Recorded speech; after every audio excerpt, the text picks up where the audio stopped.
Good morning, everybody. It is Wednesday. Morning, it is March 24th, and we are live, coming at you. Well, I was looking at the weather for tomorrow, opening day, 91. Holy cow. Swampy. 91, swampy indeed. Great.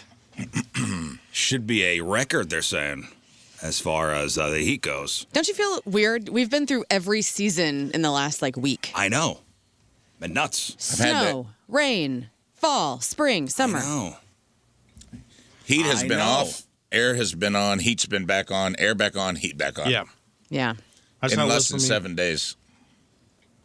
Speaking of air, God Yes. bless Redbird HVAC because they came by yesterday and Got got you me all fixed fixed up? up. All right. And this fella named Brad, he was there for Very maybe good. 20 minutes. He had to replace a burnt wire and something else, and that was it. He was out. Good. It's all good to Well, go. listen, your pregnant wife's comfort is Yes. really all that matters Yes. for all of our sakes. Please. We got so a incredible. we got a Pregosaurus Rex at home.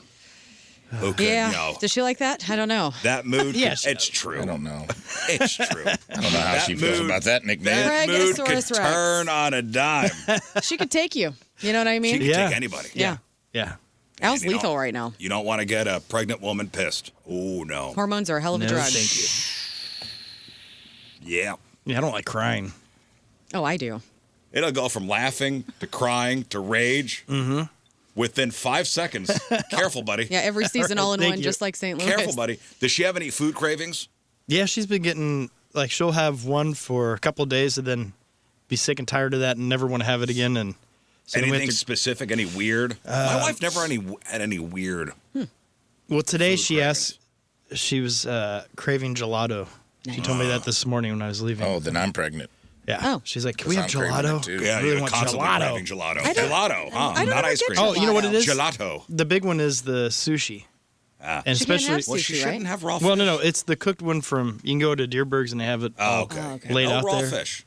Yeah, no raw fish. We know We that. were when my wife was pregnant with my son.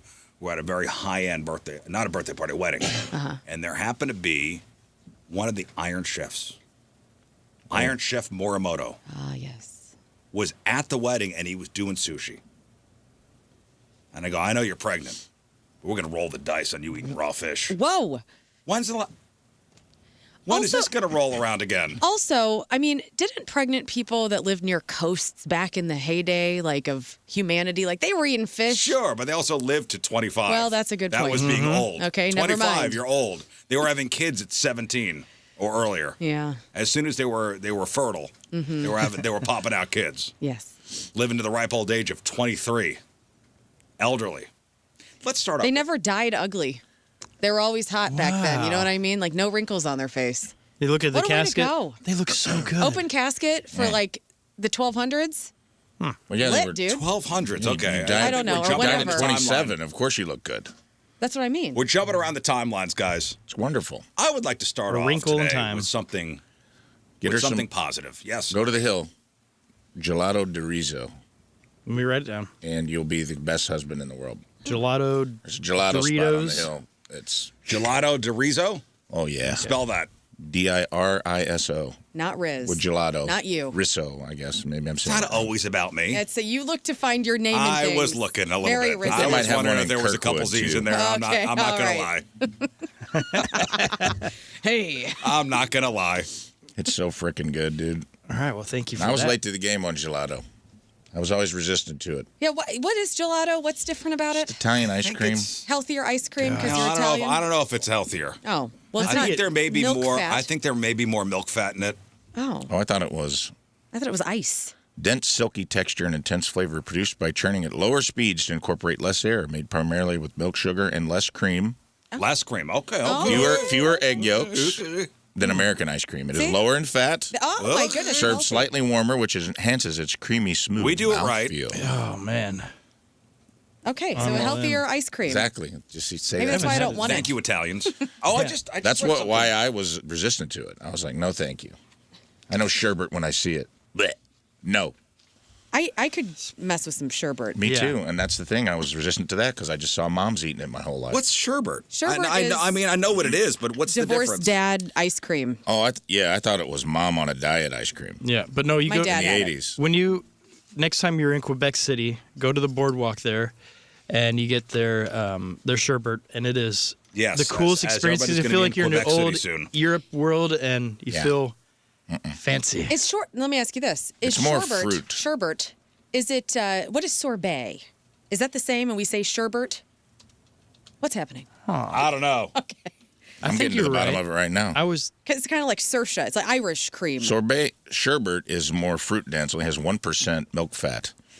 Made more with fruit juices, sorbet offers a dense, intense fruit flavor, whereas sherbet provides a lighter, smoother texture between ice cream and sorbet. Welcome to Cream Talk on the Rizz Show. So sorbet is more fruity. I just read about this new ice cream called Snooze. Go on. Makes you sleepy. Listen, we've all been there. It's 10 p.m. You're binging a show, and suddenly that pint of ice cream in the freezer starts Whispering calling out, learn. Yep. I'm here. Eat me. Hey, girl. You eat it. It's delicious. Then an hour later, you're starting the stomach aches. You're staring at the ceiling wide awake because of the sugar rush. Well, this brand new brand called Snooze is trying to fix that late night struggle. Instead of the usual sugar-heavy formula that revs your engine, they've basically engineered a dessert that's meant to help you wind down. Oh, yes, melatonin cream. Cool. It's not just diet ice cream. They're calling it functional ice cream. So they've ditched the heavy additives and loaded it with ingredients you'd usually find in like a sleepy time tea or a wellness supplement, magnesium, chamomile, lemon balm. Jesus. The cool thing about it, it's not a health food. It's people are going to eat ice cream at night regardless. So Snooze is just trying to make that habit work with your sleep schedule instead of against it. What? It's just a sad product for America. Just like, hey, you have no self-control. We have poor impulse control and an obesity epidemic. What if we also, just in case you thought about exercising during that sugar rush, we'll put tranquilizers in the ice cream so you immediately go to sleep and it turns into coagulated fat. I mean, that's already what I'm doing. Don't get me wrong, but it's like, just imagine if all Doritos just started putting NyQuil in there. That's wild. Yeah, Doritos with NyQuil. Yeah. Oh, what a great idea. Trademark, copyright. What NyQuil a great Doritos. Idea. Yeah, they're like, listen, you're going to do this anyway. Might as well put you to sleep. Not a bad idea. Is it not a bad idea? Let's rework how we are living. What flavors do they have? SNOOZ. I'm sure they have some sort of lavender melatonin swirl. Let's see here. Snooze. It's a good idea. You're just jealous you didn't come up with it. That's true. Chocolate, salted caramel. Yeah, they don't have go. cute names. Salted. No. Yeah, I thought for sure. Sleepy caramel. No. Dream vanilla chocolate, salted caramel. That's all they got. Pillow right time pistachio. That's nice. Nightmare. Nightmare fueled. Nightmare Rocky moose Road. Tracks. Yeah. No, I do want to give I want to start out with a good story here. And this sounds like the plot of a Disney movie, but this actually happened in real life. So a pack of 7 dogs in northeast China kidnapped by thieves for the illegal meat trade. Oh man. Yeah. But these pups had other plans. In what people are calling a miraculous escape, the dogs managed to break out of their cage and jump off a moving transport truck on a major highway. But they didn't scatter. They stuck together for a 2-day, 10-mile trek to get back to their village. It's so cute. It's Homeward Bound China edition. It's great. And a passerby caught video of the pack traveling along the shoulder of a road, and the footage is wild. It looks like a coordinated military maneuver. It's because that corgi's in charge. The point man was a corgi. Hurting everybody. The corgi named Depang was out in front acting as a leader and constantly looking back to make sure the unit was still together. Yeah, the German Shepherd was hurt. I know. The enforcer was a golden retriever. Walked on the outside edge of the pack, basically acting as a bodyguard. And, of course, no dog left behind. That German Shepherd had been injured, so the entire pack slowed their pace to match its limp so they could all stay together. That is so great. Oh, my God. I love dog videos. I do, too. And these dogs are so cute. There needs to be a Pixar movie about these dogs. And the video of the Corgi-led commando unit went viral, racking up over 230 million views. It got so much attention that local volunteers and even drone pilots searched to find them, and they found them. By Thursday, they didn't eat them, last did they? Thursday, all 7 dogs. They were tasty. We're back. We're back at the meat plant. Oh, God. No. Right where they belong. They better not. Whoops. I could never. I mean, I don't No, eat all a lot 7 of dogs. They animals belong to anyway, 3 but- different families. They all 3 different families in the same neighborhood. They were officially rescued and reunited with their owners. Thank goodness. That's terrible.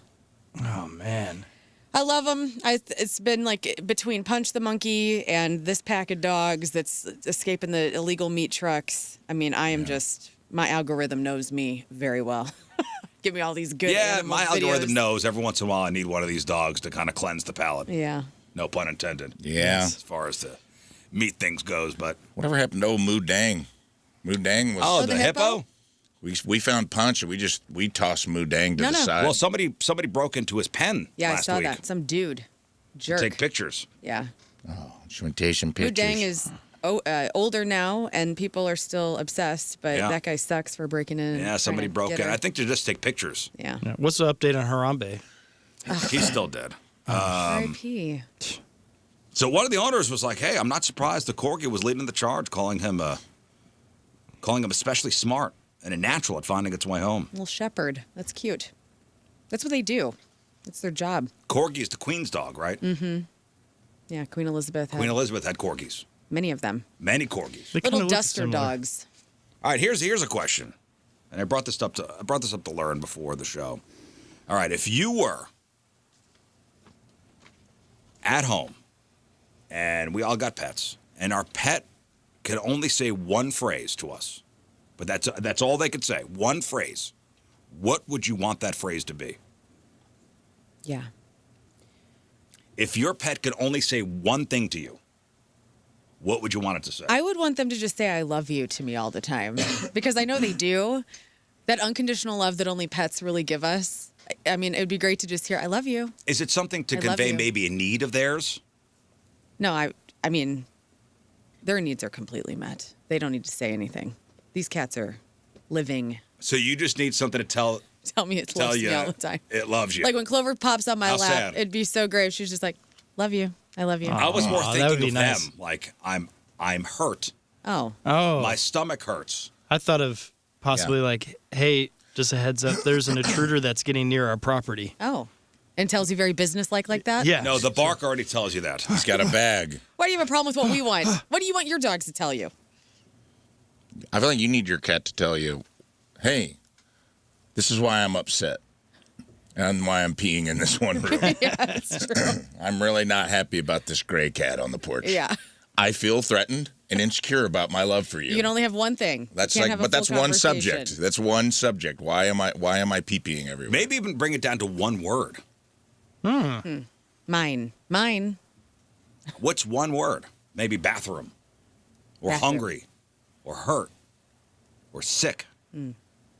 Yeah. Also, you always wonder. Sometimes it looks like my dogs are completely bored, and I wonder if there's a way to convey that message where it's like, "Come on, can we play? I guess let's play." Play. Because I'm Be laying here and I nonstop. look really depressed all of a sudden. I'm like, why? Aw. I don't know. Think about that. So I hit him. If your pet can only say one phrase or one word, what would you want it to be? I think it'd be cool if he had a catchphrase. Pug life. You know what I mean? Like That is just cute. he could just do something cool. See, he already tells me when he's got to go to the bathroom, or so I think just having a real cool, or something uplifting, like when I'm leaving the house, that'd be tight. Miss you. Yeah, that could be that. Or it Be could careful. be like, hey, good laugh by the balls today, my man. I'm like, yeah, hell yeah, Bo. But that's all he could say. See you, bud. That's all he could say. He can't say anything else. Yeah, I don't know. Just that. Also, it'd be nice to have maybe also like, Mom was talking about you. When you get home, you're like, What did she say? snitch. yeah, have him tattle. Snitches get stitches. I was reading this thing yesterday. Has anybody ever heard of Othello syndrome? Like Shakespeare? Yeah. No. This thing came across my social media feed, and it's a story about the world's most jealous woman. And I tried to see if this is true because it's so unbelievable. And from what I read, this is actually a thing. The world's most jealous woman makes her husband take a lie detector every time he comes back home. Oh. Her name is Debbie Wood. Debbi. Of course it is. Debbie Wood. Debbie Wood. Debbie with no E. She gained international notoriety for her extreme relationship rules with her husband, Steve. Steve and Debbie? Steve and Debbie.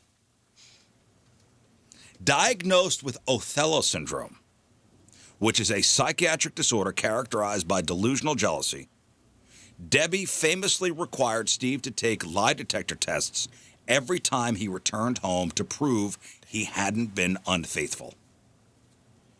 Her jealousy was so intense that she even banned him from watching certain television shows or looking at images of other women. Debbie, calm down. Despite the controversy, the couple got married back in 2014. There they are. Othello, I think it's a true story. Huh. He looks like the guy from Rocky Horror Picture Show. Yes, he does. Who is the kind of skullet guy. And she looks like Meatloaf. The butler. Oh, God. And she does look a little bit like Meatloaf. Meant to be. Huh. But she's got this thing called Othello syndrome. He does look like the guy with the stringy, the stringy straight hair. The butler, I think it's the butler.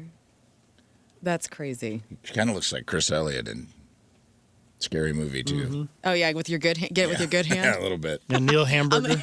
You want any of these mashed potatoes? Yeah, exactly. So Othello syndrome, I mean, do you know anybody who's extreme like this? I mean, not to this degree. But do you have any friends who are have their thumbs on on their partners? I don't. I mean, not that bad. Where you can't look at photos of somebody. That's insane. We had a friend who would not let her husband look at Maxim magazine. Yeah. Oh, no. When that was a thing. These are crotch sniffers, my man. And I've known a couple, and I've friends who are married to a couple that'll that'll get really accusatory. And jealousy is an ugly thing, man. People become a different person. It's called the green-eyed monster for a reason. Like when it gets on somebody, it's like I'll watch friends of mine turn into different people. And I pulled it up while we were sitting here, and it says there's like a intersection of like alcoholism and higher risk for dementia.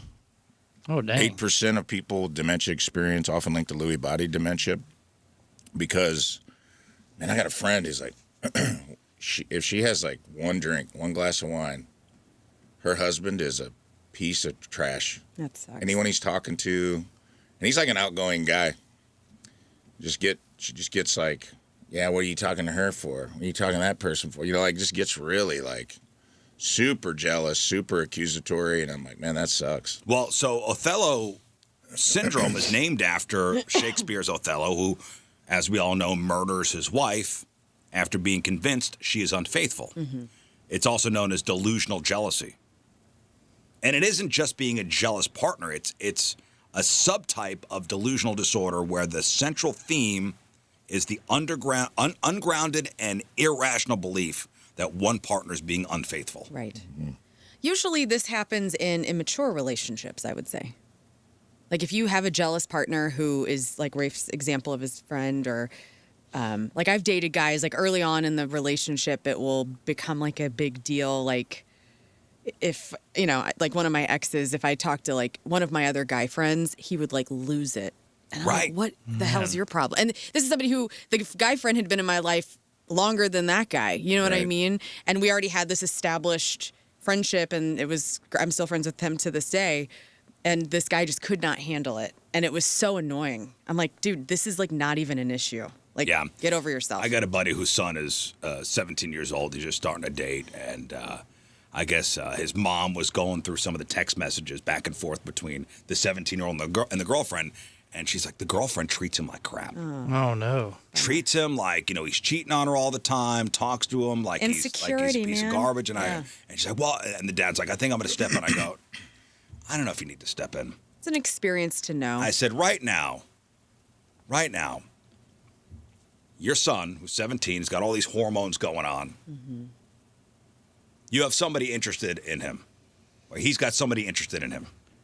Maybe touching his dingling. I don't know. Wow. That's what I said. Yeah. Who knows what these kids are doing? He's got that right there is above all of everything else. What? He is blinded by that fact. Well, yeah. He will eventually, he's in a trance. He's in a trance. Yeah. Of a kind of abusive relationship. No. He's in the trance. I think trance he's in. The trance he's in is I maybe am able to touch boobies and somebody's going to touch my And the payment for that is I'm just and it's literally I see nothing else. It's like the fembots. Like a little thing spinning. That's all he's seeing. Smoky nipple. And maybe this is not the same with girls, with guys, and you guys could attest to this. You are blinded by everything else. Yeah. No, it's You are hyper focused on that. You are hypnotized by that, and everything else does not matter. Well, it's for girls. It's different. It's like then that's where you can get into like an emotionally abusive relationship. I'm not saying that's what's going on with these teenagers possibly, but it could be the foundation of them turning into a toxic experience. But it's like a guy who will like love you and emotionally cling to you, but then also have this like jealousy factor to it. Yeah. Is very detrimental to a woman's mental state, because how you're talking about boobies and whatnot, I think women emotionally attach to a guy being present or attention or whatever, and that's kind of exciting. I mean, and young girls Wiener will attach too, to I'm the sure. other. I don't think you ladies really understand how much we'll put up with Yeah. on the off chance of somebody touching our peepees. True that. I mean, no, I do know. I'm 41 almost. We're Been through a simple. lot. You Lost a lot of good men out know. there. Well, it sounds You like guys have taken a lot of beatings. the guy you mentioned, that sounds like you might have gotten out of a relationship that had some early indicators of emotional abuse for Red sure. flag central. That's a lot of red Yeah. flags if he was freaking out at the beginning. But also, like, I think young girls, too, like, I mean, they date, it's the old cliche, like, younger women like a-holes, and it's like they'll emotionally cling to a dude who's showing no emotional availability, who isn't clingy, who's, like, basically is disinterested in them. Yeah. Because he I've has seen, like- confidence. And it's the Yeah, chase. or it's just like, I have a boyfriend, and that puts me in good social standing with my female peers. yeah. And then they just like, the guys just, play video games with my friends. You know, it's like, but what? Well- I don't care what you do. She's like sitting in the corner getting no attention. I've seen that happen so Well, many that's- times. It's almost like a parakeet. You should watch the Manosphere documentary on Netflix, because there's a great scene of exactly what you're talking I about. bet. in that. It's wild. Yeah. And I've seen that where I'm like, hey, man, you're treating your girlfriend like a parrot. Like she's just sitting, she's perched in the Right. corner waiting for like you to give In her your a emotional crumb of response. attention, a cracker of some Yeah. kind. And Oh, you're just no. like, you're in your fifth game of Madden in your headset. And I'm like, let her go home. Tell her it's okay to go home. Do something. I feel like she's being held captive. Yeah, here. well, I've also seen the opposite of a dude being led around on a leash who's got Oh, yeah. no genitalia With the at pee all. on the pedestal. Sometimes, you know, I think I may have talked about this before. Well, but I don't want to get too far away from the Othello thing. that's what I'm going back to. Yeah. I've had, I think some of that, I don't know if it's an Othello thing, but I do know, I feel like a lot of people who are cheaters develop this kind of behavior. Like, if Who they are cheaters? who have cheated in the Yeah. past. Oh, I dated they a become girl who jealous. cheated on her husband, got divorced, and was constantly projecting that onto me. And like crazy stuff where it was like, I'd log onto my Gmail and it would be like, there were 4 failed attempts to access your Gmail account Oh. from this address. And it would be the house we lived in. And I would be like, hey, did you try to get in my email? And she would be like, huh? What? No, what? That's crazy. And I go, is it? Because it's from our IP address. And I know I didn't forget my email password. And you're the only other person that lives here. And she would just deny. She would drive up to the bar I worked at. Somebody would be like, hey, I think I saw her sitting in the parking lot. And she'd be there like right when I clocked out. You know, because when you work at a bar, like it was a restaurant, so you got to roll silverware and do all your stuff. If the bar closes at 10, you might be there till 10:30 rolling silverware or whatever. And I would hang out too. Like I would sit up there and have my shift drinks. But then I would be like, I'd look out and I'd see her pull away, and I'd drive home, and then I'd feel like the hood of her car would be hot. And I'd go Right. inside and she'd be in bed pretending to sleep. That's It's crazy. And I put up with it for a while. These I was are just all- like, you okay? Like, Why did you was put she- up with it for so Yeah. long? She was I don't probably know. hot. Because Is I that hot, the wasn't she? boobies? Well, I mean, Damn we it. And she was paying attention because to your when we pee-pee. first got together, she like my pee-pee. when we first got together, she touched my pee-pee. And she looked like meatloaf. Right. You was got nice. those booby blinders on. I Stop did this. have them on. No, well, when we first got together, old she were was you? like cool as hell. He was 40. No. This is how Tina and is I last started week. out. It's taken a good turn. Oh, that's How good. old Yeah. were you? I was probably late. I mean, I was older. It was like late 20s, early 30s. You should have known better. I should have known better, but it was like we also, the first 6 months were like, it's that thing of like, I don't know what you call it. I don't think it's love bombing, but it's like she was that person who like, she crafted her whole first 6 months personality around everything you liked and made you really be like, oh, this chick is awesome. Soulmates. She likes what I like, da-da-da-da. And then there was the turn. You move in and the turn is like, surprise, I'm no fun at all. Well, this I'm bringing this Othello syndrome up thing because you may be out there listening and not realizing what's going on. Mm-hmm. Here are the characteristics of somebody who is suffering from delusional jealousy or Othello syndrome. So the person is convinced of infidelity based on, quote, evidence that is either non-existent or completely mundane. Like, oh, you're 5 minutes late from work. What were you doing? Yeah, who were you doing? Who were you doing? Right. Check. That cashier looked at you weird. Huh? What does that mean? Oh. Huh? You guys got a thing? Yeah. Oh, man. Yeah, this is so toxic. Babe, she just, She handed me my change. Yeah, she handed me my change. Well, change? I didn't like how she handed it to you. Change? Yeah. Okay. Lack of evidence. Then there's the investigation. You go into a back room and there's string tied to all these different pieces of paper. Yeah, she was up there with a telephoto lens on a and a mustache. Right, yeah. Yes. A mustache and a hard hat Yeah. on a pole. Right. People who have this often engage in excessive checking behavior, such as searching clothes, monitoring phones, or in this Debbie woman's case, using lie detector tests. What? Get in here, Roy. Well, I'm hooking you up. Makes sense. Steve. And then no amount of proof or reassurance can convince the person that their partner's innocent. Right. There's no validation. No amount of proof. Mm-hmm. And because the person feels genuinely betrayed, like in their mind, you are cheating and I don't care what evidence points to the contrary. It could lead to stalking. It could lead to violence or even, Infidelity. Even more tragic outcomes. God, that would be terrible to be with somebody that makes you take a lie detector test all the time and just like has no trust about you at all. This poor man, this Rocky Horror Picture Show Steve needs to get out.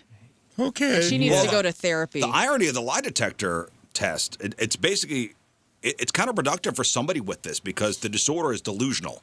So the brain will always find a way to discredit the truth. Mm-hmm. So if the husband passes the test, the sufferer might believe the machine is broken or that he learned how to beat it. He can't win. Why are you still with this? Steve, what are you doing, man? We need to rescue Steve. We do. Get a corgi. Yes. Let's Somebody go. get a corgi Go. and get the corgi over there and get That's Steve a out good of Stray there. idea, Rescue will be dude. here later with a corgi. That's a good idea. That guy needs a corgi to bust him out. Mm-hmm. He's so skinny, he looked like he could ride a corgi. I think you Not could. her. Well, You need a couple. Yeah, 636, just off the 12-year relationship with a man who did most of these things. Yeah, he probably Oh, my suffered from that. And goodness. this is not just a woman thing, it's a guy thing, too. Absolutely. Oh, yeah. It's a people thing. Yeah. This is a people thing. no, I had to. Well, yeah. good for you. Did you were Mr. in a relationship like that? No. But someone I He was is really that close guy. with, they. Are you their that first- way with Allison? I'm Yeah. that way with Allison. I've and seen it. She's really good at lying because she still passes that test every single What? day. And I'm like, no way do I believe any of this. It's here. Bless you. That guy almost looked at you. Bless you. He hooks her up you. to that Scientology paddle thing. Yeah. Oh, the E-meter? He checks her Clear. thesis. Yeah. Are you clear? She's like, this is just a joy buzzer you bought at Spencer's. Yeah. Well, first of all, It buzzes your who's line. got a lie detector test at home? Detectives. That's what I want to know. What does Hot-ass she hook him up? Because the detectives. old lie detector test was just sniffing your ween, and that's not. Oh, yeah. That's not, that's There's not a song about that. I know. Mm-hmm. I know that song. Hang So- on. Lie detectors for sale. How much do you think? How much do you think they are? I mean, is she sitting there with the headphones on and the little things This is a going? USB polygraph Things that military electrocute you? edition Oh. There's no lie way detector machine. There's 400. no way these things are even $229. accurate Ooh, in any good way. deal. It's not bad. You know what? Merry Christmas, We guys. should get one for in here. Don't you have to know how to read them? Yeah. You need to go to like school. And I think are they Jack They're not even. are they not even admissible in court? Well. Yeah, a lot of times they're not. This even they use They've this on proven Love that Island. they're extremely unreliable. Yeah, because it just basically is testing your heart rate. So it's like, do you? Yeah, and you're also like, it's like when I did my sleep study. They hook you up to all these wires, and like you look like RoboCop, and you got a thing on your head, and they're like, all right, now just sleep like you normally would. And I'm like, how could I possibly sleep like I normally would? I feel like you look like Lewis Tully. I feel like Ghostbusters. I feel like the movie strainer on your head. Yeah, dude. This is so stupid. So Amazon's got a picture. So it's again the military edition professional lie detector machine, and they have like how they have like a little slideshow of photos. It's freaking Ray Liotta from a movie still. Like, what the hell is that? Where he gets his head cut off. What movie Hannibal? is this? Why is Ray Liotta? It was his last thing he was endorsing before he passed away. It was wife. Blue cigarettes. He was doing the blue cigs and at-home lie detector tests. Wow. Chantix. I'm Ray Liotta. Oh, Chantix. I love Chantix and detective I quit lies. smoking with Chantix. Did you Karen. quit smoking? Hook yourself up to the test. Ray Liotta's It's lie 2:30. detector test is just pistol whipping you until you tell him what you did. Pistol whipping until you stop smoking. Yes. That's Chantix. Yeah, it's tough, man. Do we need to get this for the show? I mean, can That's a we lot of expense money. this? YOLO, dude. YOLO. You put your credit card down. Just mine. Just mine. Well, anyway, this woman is a crazy person. Those people end up cheating too, by the way. That's what happened in my relationship. Like, they find somebody who's as crazy as they are. Like, there was a guy, the girl at work has been one of my best friends since I was probably 20 some odd years old. We've never dated. We've never had that kind of relationship. We were buds, like you talked about. Like, we were just friends. And I had to navigate that with her new boyfriends sometimes, being like, hey, dude, I'm not the guy at work trying to fall in love with your lady. Like, we've been friends a long time. But her boyfriend was convinced she was, like, fooling around with everyone at the, not necessarily me, but that she was, like, a cheater at the bar. She was convinced that we were messing around, so they started talking to each other about it, and then they hooked up and started cheating on us. And I was like, that's how crazy. You crazied yourself into being like what you despise. What you despise. What do they call it? Like a false prophecy or what is self-fulfilling prophecy. Self-fulfilling prophecy. That's right. So they thought you guys were cheating, so then they cheated. Yeah, they would like talk on the phone and be like, what evidence do you have? Well, I don't have evidence, but I went through her phone and she got mad that I tried to unlock her phone. And I'm like, yeah, everyone would get mad about that. Well, she probably also said, like, he's not even looking at me when he gets home. Like, so, what do you got on? Yeah, maybe. I don't know what the conversation, but it was more about like trying to get to this empirical, like they had a little cork board with the string together and they're like, hey, we got a lot in common. We both are crazy. Yeah. And, they ended up hooking up and I found out after the fact that they were like meeting up and then they ended up, and I was just like, and we weren't doing anything. And I'm like, I've endured all this like accusations of that I think are dumb that I would just be like, I don't know why you're like this, but it's exhausting. Well, maybe because this guy, Steve, is odd looking. I don't know. Maybe he thinks that's the best he could get and he's going to put up with it. Yeah, I don't know. Man.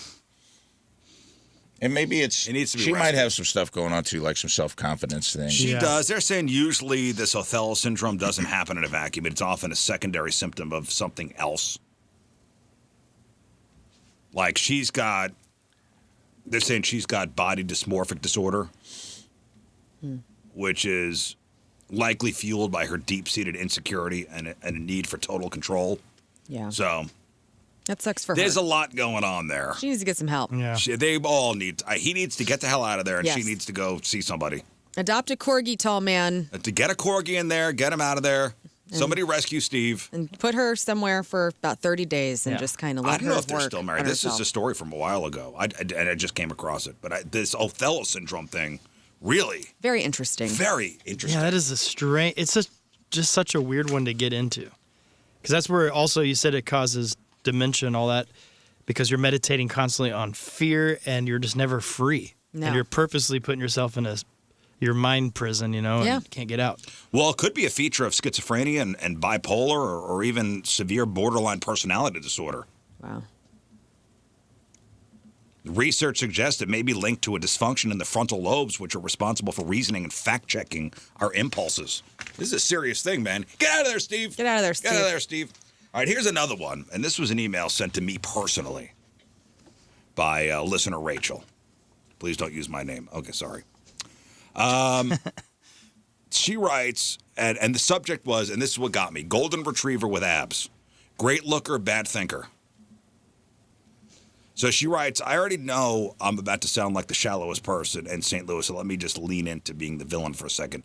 Rachel's 32. She's been dating this guy for a couple months. Physically, she says the man is unreal. Just a beautiful, carved out of granite human being. And behind closed doors, let's just say he has a PhD in extracurricular activities. Oh. But here's the problem. Yahtzee. I'm starting to realize that intellectually we're not on the same planet. Honestly, we aren't even in the same solar system. He's smart.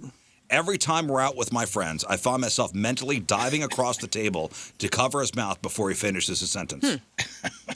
He's not being mean or offensive. He's just a dummy. You guys believe in angels? He's just a dummy. Huh. He says things that make zero sense. And the worst part is, I don't think he has any clue how stupid he sounds. Right. Okay. Yeah, but if It's the song Man-Child from I Sabrina know how Carpenter. this looks. Oh, no, my boyfriend is a total smoke show and amazing in the sack. What a nightmare. I get it. I hate myself, too, right now. is she the breadwinner? She's 32. They're Yeah, just dating. keep, you know. Yeah, it's fine. Just have fun with them. He's your fun guy. Yeah, teach him. Is there a way to gently upgrade someone's brain? Can you subtly smarten a person up? No. They have to do that. Or do I just have to accept that I'm dating a human golden retriever with abs? That is, yeah, I guess that's okay, yeah. You're dating kind of a dummy. How long do I give this before I realize we have nothing to talk about once the lights are on? Please help me be a better person, Rizz. I mean, take him back to school. We're going to start taking some classes. You can't. Hey, we're going to take some education enrichment classes from St. Louis Community College. No, I Take don't the think that's guy, gonna do you know it. what? Honestly, that could help. We're going to go to this American history class. It's 6 weeks. We're going to learn some things. What is he going to start talking about the Civil War? Yeah, he's got to How learn do some video stuff. games get all those people to be inside my TV? You're so hot. Shut up, Brian. Keep You're so talking. hot. Your abs are moving. Just, yeah, I mean, and also good for you, lady. Like, Yeah, it's good to know that how you're not cute in is that. this person? At least she's self-aware. Like, Yeah. She does feel bad. Yeah. I bet Taylor Swift is doing this occasionally. I bet she's diving across the table. How dare you? Jason Kelsey or Travis, I whoever the love hell it is. Travis. I love him, but he is this. He seems like he's kind of this guy a little bit. Babe. Babe. He's Want a to see me golden smash retriever. this can on my forehead? Babe. Not again. Not again, It's honey. Putty. It's Putty from Seinfeld. Yes. Elaine and Putty. Oh, yeah. Yeah. Putty is not smart, Right. but he's a good-looking dude. And Elaine puts up with it. And they break up every week. But then they get back together. And then they Have get that back makeup together. Sex. Yeah. So you can't subtly smarten a person up. You can get dumber. A dope is a dope. It is. It's like, you know, men get this with like dating ditzes, right? Like that was a big stereotype for a while. Sure. Like the dumb blonde. Yeah. But she's smoking hot. And so I just don't talk to her very much. Yeah, you just put up with it. It's Trophy. unfortunate. This But is yeah, your it's trophy husband. Or trophy man, whatever. I mean, you just put up with it? I mean, it depends Depends on... on what's important to you. Yeah, what's important to you. Right now, abs are important to her. If abs and getting, Railed getting tossed by around. hot, just cheese grater abs. Yeah, maybe you're in that era. It's Getting okay. tossed and banged up into the ozone is your thing, then hang on for a while. Right. Yeah, don't get locked in. If he asks you to marry him, say no. Right. Don't make it a commitment. Don't, yeah. Or Hey, do. if you're having We're fun, having fun.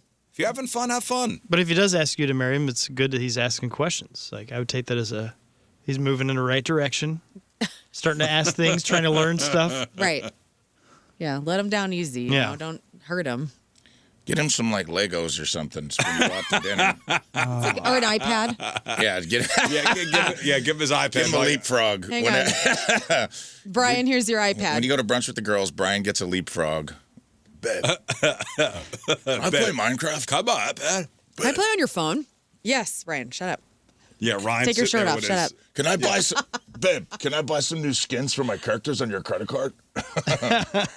Sure, whatever you want. Only baby. 2, Brian. Only 2. Babe. It's $40 for the diamond skin. Come on. Fortnite. Unbutton your top button. You Unbutton your guys top like button. Fortnite? I said, listen, Rachel, you're 32 years old. Have a good time. He just lifts up his shirt when he wants something and shows his abs to her. Okay. All right, put it on my Discover card, Brian. Fine. Have you ever spent 5 minutes with somebody and thought, maybe we should be friends? Yeah. Don't you love that feeling? Yeah, my new friend that I made last year. It's like, let's be friends. And there's also on the opposite end of it, when you meet somebody, you go, we're never going to be friends. Yes. There's somebody in my neighborhood that I met him, and immediately I'm like, we're never going to be friends. Yeah. Never. I have, yes. Yeah, we're not ever going to. Do you think... Man, I like Jason. I'm not saying this, so this isn't at you. Do you ever think you go with that guy that someone meets and is like, yeah, We're not going to be friends. me and that guy aren't going to be friends? No. Okay. Nobody's ever met me and said that. Okay. Okay. That's what I You was just thinking. keep smiling, for sure. pal. We're on the same wavelength, dog. That's perfect. Exactly what I thought. Yep. I couldn't even imagine a world. So Everybody wants to be my friend. It's perfect.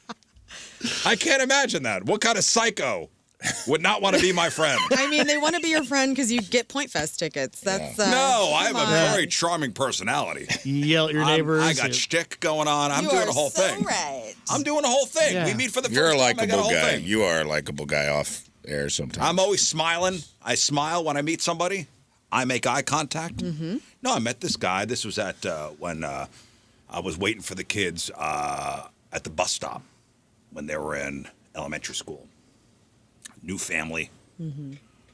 Father walks up. And I'm like, this is never going to be friends with this guy. Yeah. What You've did never- it? you've What did never- it for you? Like, Guy, you've never had that? Oh, no. Yeah, of course. It happens every once in a while. What did it? yeah, I don't know. It's a just, sweater on. What's going on? no, it's just Oh. his demeanor. Just Yeah. the way he carried himself. Yeah. The attitude, the whole thing. Like, I'm never going to be friends with this guy. Yeah. That happens. I met it was one of Tina's friend's boyfriend, and I was like, douche. Yeah, just Douche. everything about him was douche. And I was just like, hey, this couple's night ain't never happening. Yeah. I'm letting you know up front, like and he was like very threatened by women. Like everything about him was like, he was that guy. He was Been like at that dinner, too. he was like so degrading to his wife. Everything she said was stupid. Like he was just like, That sucks. he was like, I didn't even like his name. He had a douchey name. Tevin. Yeah. Oh, hey, Hunt. hey, what are you doing Friday night? We're going to go out with Michelle and her new boyfriend. name was Oh, Hunt. cool. And I was Hunt? like, cool, man. Hunt? Yeah. And I was like, don't like it. What a hunt. He goes, it's short for Yes. Hunter. And he goes, no. And I go, okay. Okay, man. Huntley? Cool. Well, Yeah, hey, Huntley. nice to meet you. I'm Fish. Huntley? Idiot. Get out of here. I'm Raph. Yeah. It was, he was just like, yes, I've had this experience where I'm just like, I have nothing, I can't find common ground with this guy. And guys usually can. But with this guy, I was like, there's no common ground. Yeah. I went on a trip with a bunch of girls one time and got to, you're all together. And so there's like friends of friends. And there was a woman there who, I was like, seen her like a couple times. And I thought, maybe this will be a nice thing. I'm going to be with her all weekend, get a good read on her. And I came away with like, I am never going to be friends with you. Like, you are a insufferable person Yeah. that is very mean. Who's this? Yeah, that's a bummer. This is a friend of a friend. Yeah. And I was like, That's how this guy was. it sucked because I really like opened myself up to the experience and I was like, this is going to be great. And then I was like, well, and she probably would say the same thing about me. Our personality types just did not mesh at all. Oh, yeah. Yeah. And so that sucked. Well, there's this new trend called speed friending. Speed friending. Oh, like speed dating? Where people meet new people just to hang out with. It's part speed dating, it's part one-on-one socializing, and part support group in a good way. It's cute. Is it what? I think it's great. Anyway, you know what? I talked to a lot of people about making new friends because last year I made a new friend, my friend Nikki, and it was crazy because it was like she and I kind of met through work, and I didn't want to be like unprofessional. And then as our campaign stopped, I was like, I like cordially asked her, I was like, hey man, like, I really want to be friends with you, like, but I don't want you to think I'm trying to get anything out of you. Like, I just really think our personalities are great. And I like would talk about her to my husband. Oh, I told her all this. I was like, I've been talking about you like you're a guy that I want to like date really bad because I just really wanted to be friends with her. And so she felt the same, which was really cool. And so we both like started a friendship. And when I told that story on the air, I had some people reach out and be like, it's so hard to make an actual friend in your 40s. Oh, yeah. Because people are busy and you have different lifestyles and sometimes you just don't have the time to nurture a friendship, and it's a different ball game, and people were inspired by that. And I was like, yeah, if you find somebody that you want to be friends with, like go on a whim and ask them to be friends. Like, and the speed friendship thing is cool. Yeah. 636. I met Rizz in about 0607 at Fast Cities. Immediately knew we weren't going to be friends. He played on his phone the whole lunch. Well, maybe you should have been more interesting. What game were you playing? Candy Crush? Yeah, that's a good point. Who knows? He should have 20 years ago. Oh, okay, well. What game did you have on your phone in 06? Yeah, Snake. No idea. Tetris. Snake. Yeah, was the iPhone out in 06, 07? 07. I think that's healthy. I think having a friend crush is healthy. Like, guys, you have a little friend crush on another guy and be like, I like this guy. I want to see what inside his garage This looks whole like. speed friending thing sounds I very bet he's got strange. cool signs in his garage. I bet he's got a heavy bag. Probably, I bet he's got a dirt bike in there. The meetups generally involve a group of 2 to 3 dozen people with an organizer who helps break the ice. They happen at neutral places like cafes and include people of all ages. I love it. Although it seems bigger among millennials. I don't know, this seems like a toddler play date. Yeah, but people are having a hard time. Everybody's on their phones. Everybody's busy. I have a friend who is always trying to make new friends, and it's hard. And I talk to them a lot about it. And so anything to help people, and you're all there for the same reason, to make friends. So you already have something in common, which is nice. One expert says we're in a friendship recession. Yeah. So in 1990, about 3% of Americans said they didn't have any friends. That's 1990. 3% of Americans said they didn't have any friends. Wow. Today, between 12 and 20% say they don't have any friends. Holy smokes. Yeah. I can't imagine that. And there are a couple reasons for lucky. it. Technology, social media, other online communities have impacted in-person social spaces. Too many nerds. Similar to the way they've changed the dating scene. The pandemic played a role, especially among young adults. You know, hybrid and flexible work schedules have cut into hanging out with coworkers. And busyness seems to be more accepted than free time. And studies show that making and maintaining adult friendships is excellent for your physical and mental health. It can help you live longer. It can help you be happier. And also key to economic mobility is what they say. So speed friending is a thing. I'm not sure if there's any meetups here in St. Louis, but I don't know. It seems awkward. Let's host one. Yeah, let's do the it. Rizz Show friend speed friending. And you go around, right? Yes. So you go around. So I go sit at Scottsdale, but now we're staring at each other for 5 minutes. No, you're not. You're talking. What do we? I don't know like how to your break hat? the You say, ice. I like your hair. How long have you been growing it? And then you say, all my life. Want to be friends? Okay. Do you drive a vehicle? Do you know how to drive a stick, or you look like you drive a stick? How Is that about cool? breaking the ice? How would you break the ice with? Shut up. Both of you have never met, Okay. and you're wish. seated here, looking at each other. And Scott, you start. What are you saying to him? You order that? Order what? We're doing a speed friending thing. You have a. Well, I see you got a drink there. What do you have? Oh, what's your drink? This is What not is working your drink? out. Tell him Already, what you're I know drinking. I'm not going to be friends with him. Old-fashioned. Okay. I'm already not going to be friends with him. Why? Can I come over? I'm not friends with redheads. Can I come over? This Can is I- upsetting. Would you? But I what have if? Kurt Vonnegut's one of my favorite writers, and I have a book of his essays, and he was always like, because I think a lot of this comes from like lack of civic organizations and people getting involved in their community at like a local level. So there used to be like, I mean, that's what all the Masonic lodges and the 4-H and all of this stuff used to be. Those are just social he called them grand falloons, groups that seem to mean something but mean nothing because they're all just about having a community and friendship. Like The whatever. Optimist It could be your International? fantasy football league. That's a grand falloon. Like, Yeah. You know what I mean? Like, he just gave it a silly name because he always encouraged that the best way to incite change, like instead of arguing about all these things at a national level, which is our favorite pastime now, is like Get involved in your local. That's how you actually change things. Is like get involved in your community. Yeah. What's going on at your community and then push upwards. Don't try to start at the top and smash everything down. And I think that we don't do that anymore. Like, and especially at young people, man, they don't get together. Like, they don't hang out in the McDonald's parking lot anymore. They're online, and like, so you're not making friends young that are like, because we all. I know you have a friend from we all have probably a childhood friend we still talk to. Mm-hmm. I do. My best friends have been my best friends since I was 8 years old. We may not talk all the time, but I can call him right now and we can pick up right where you left off. It could be 3 months. He's not mad at me if we haven't talked. I'm not mad at him. Sometimes we do be like, hey, man, let's not let it be 6 months again. Yeah. And then we do. And then we're like, hey, for real this time. Yeah, exactly. You know, because life does get in the way. You have kids and you're busting your ass. You're trying to save money.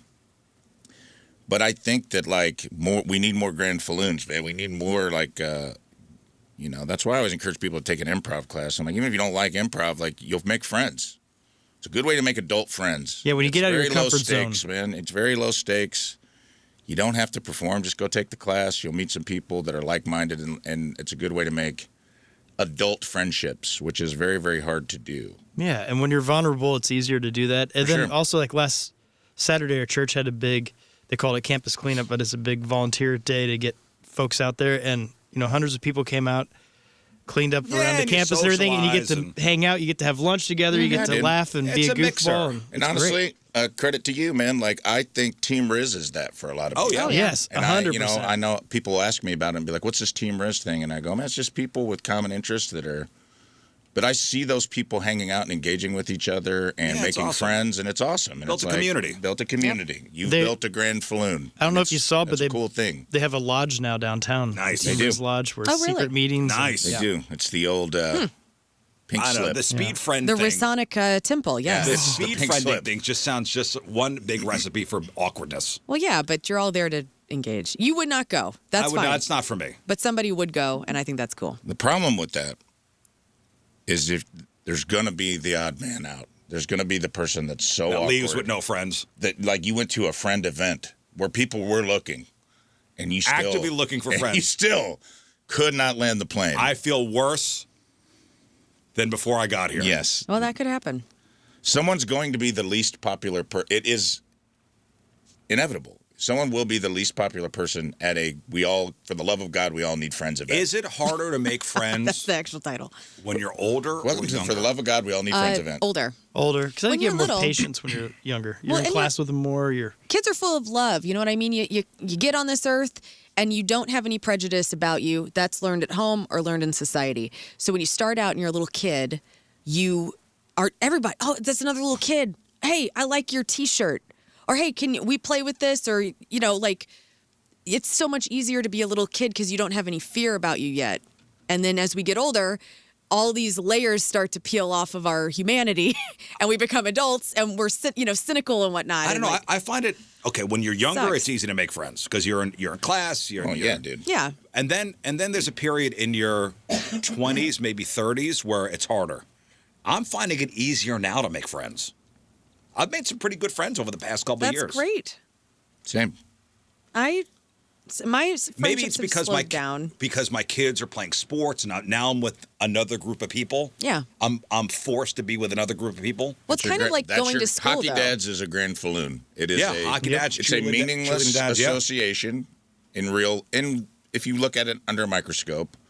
It's a coincidental thing. You all have kids that are out the same age that are interested in the same thing, and you guys are forced to be in a space together, and you're making the best of it, and you made some good friends. And that's what everyone needs that. That's civic engagement. That's what that is. Right, that's what that is. Because I have found it in the past couple of years easier to make friends than it was when I was in my 20s and 30s. There's a funny, Instagram reel I saw. I was like, if grown men made friends like you were little kids, and they're like walking past you, I was like, I like your shirt.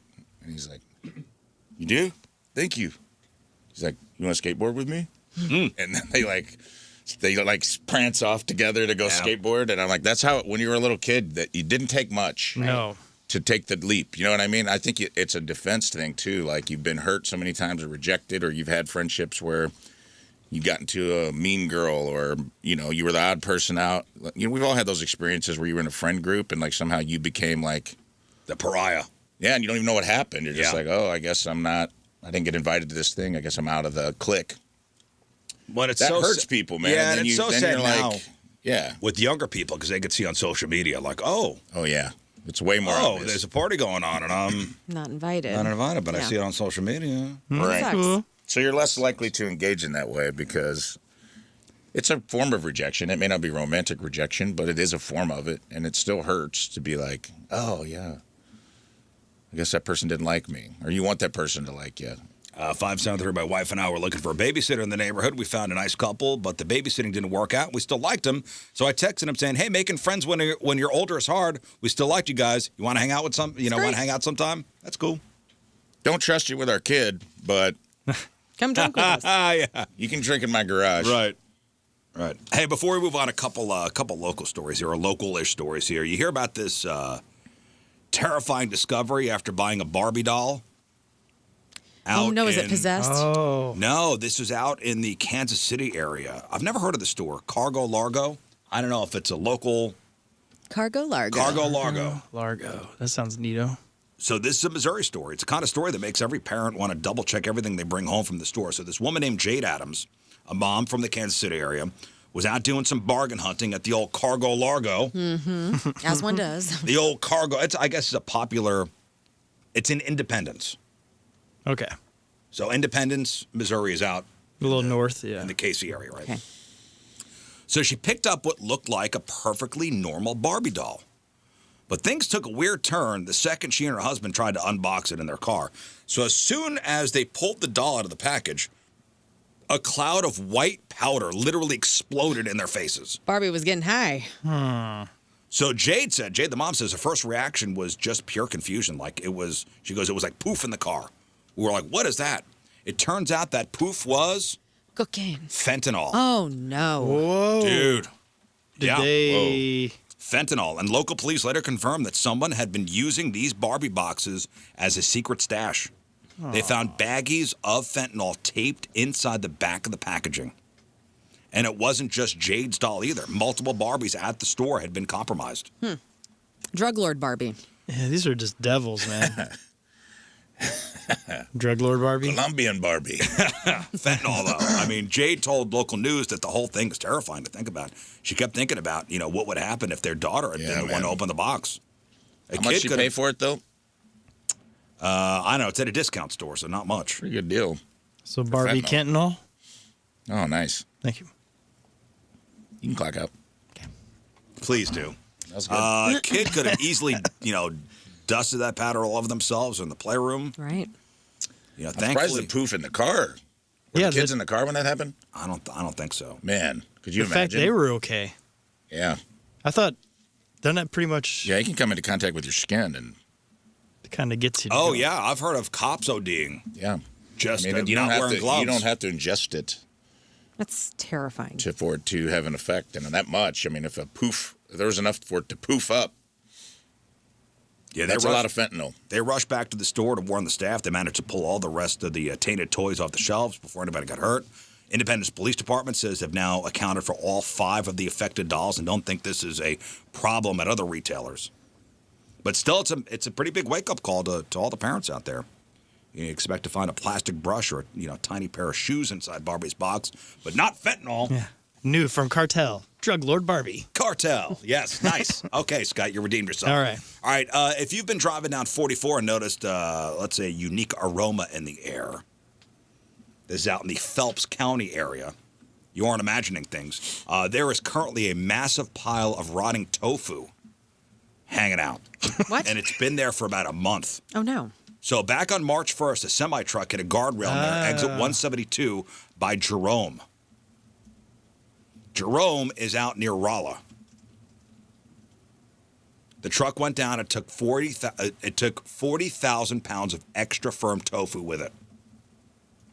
So you'd think after 3 weeks somebody would have cleaned up the mess, but the Doolittle Rural Fire Protection District says the whole thing has turned into a total nightmare. So it's the who pays game. Who's paying to get this truck out of here? You paid for it. Yeah. MoDOT The Highway Patrol and State Emergency Management Agency are all involved, but everybody is currently locked in a battle with the trucking company's insurance provider to figure out who's picking up the tab for the cleanup. And it happened to do this in Doolittle County? It's in a tricky spot underneath the interstate, making it a logistical nightmare to haul this stuff out. And there's pictures of it. How much tofu again? 40,000 pounds. Oh my goodness. Vegans, unite. Let's go. So while very hungry. While the lawyers and insurance adjusters are all arguing over this, Mother Nature's doing her thing. Local firefighters are reporting that 20 tons of extra firm tofu sitting in the Missouri sun for 3 weeks is starting to seriously stink up the place. I hate the term extra firm. There has got to be a better marketing. What's wrong with that? It's just solid. Extra firm. Extra firm. Tofu. It's just, it's not as jiggly. And I don't mind tofu. Like, I've actually had it, and I'm like, okay, this isn't as bad as I. Just package it better. What do you mean? It's got to be something better than extra firm. Like what would be? There has be? to be a better way to say that. Like extra hard tofu? So hard tofu? So hard tofu. You know what does that for me? Is nutritional yeast. Yeah. That sounds like Rock a vaginal hard tofu. problem. Nutritional yeast sounds like a woman's problem. Yeah, it's a total vaginal experience. But it's like you sprinkle it. Cheese it's delicious cheese alternative cheese that you can alternative. sprinkle on your kale and bake it up, and it's Nutritional delicious. yeast. Yep. Medium well tofu. There we go. Doesn't Okay. that sound nice? Medium well tofu. It sounds like I'm triggered by the steak reference. Well, so imagine the world's largest container of expired health food just fermenting on the side of the highway. That's what's happening in Jerome, Missouri right now. Mm-hmm. That's what the people, the fine folks of Jerome, that's what they're dealing with. So if you're heading that way, you might want to hit the recirculate button on your AC before you hit exit 172 on 44. Because that's what's going on out there. But there's a lot of tofu eaters in that area, too.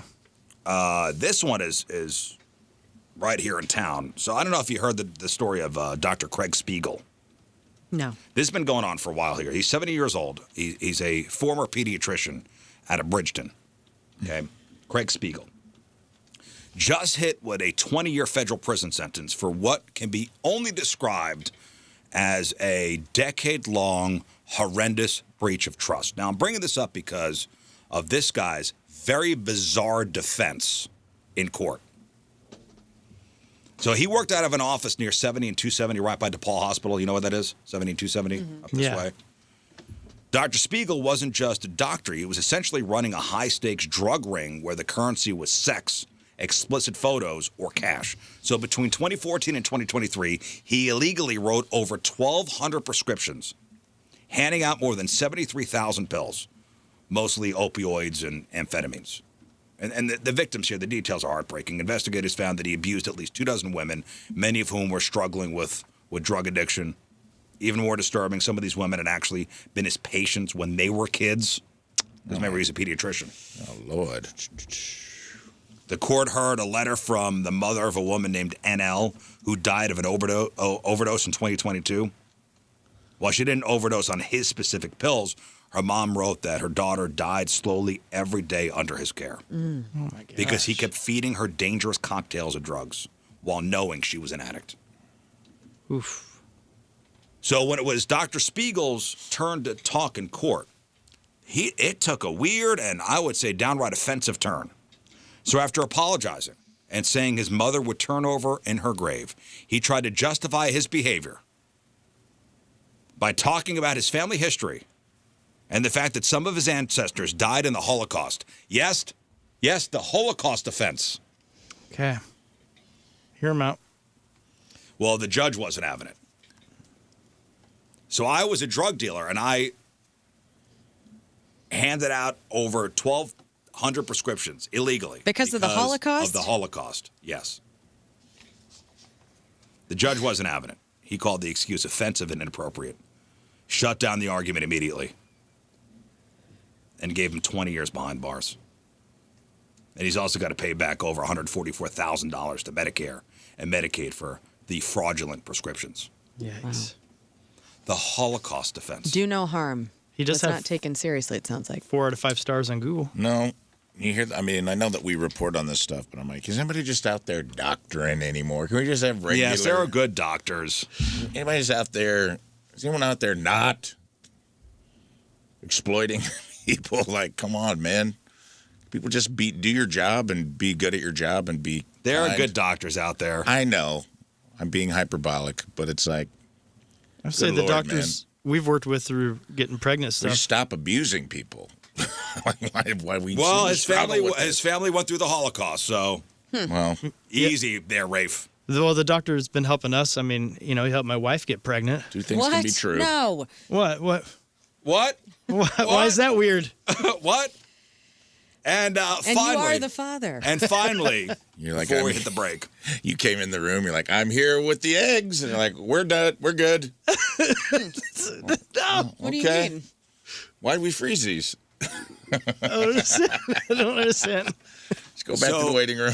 this story is out of Altoona, Pennsylvania, and this guy is facing some pretty heavy arson charges after a wild and honestly terrifying incident early Sunday morning. So police in Blair County say 43-year-old Martin High allegedly set fire to a home with 3 people inside. But here are the details. It sounds like it's straight out of like a dark comedy. So witnesses told officers that as the flames were spreading, Martin was singing a song, an appropriate song that you'd be singing after starting a fire. And it's not Billy Joel. Is it the What I'm a song? fire starter? What song was this man singing? I know exactly the song. Show me Talking Heads burning down the house. Oh, yeah.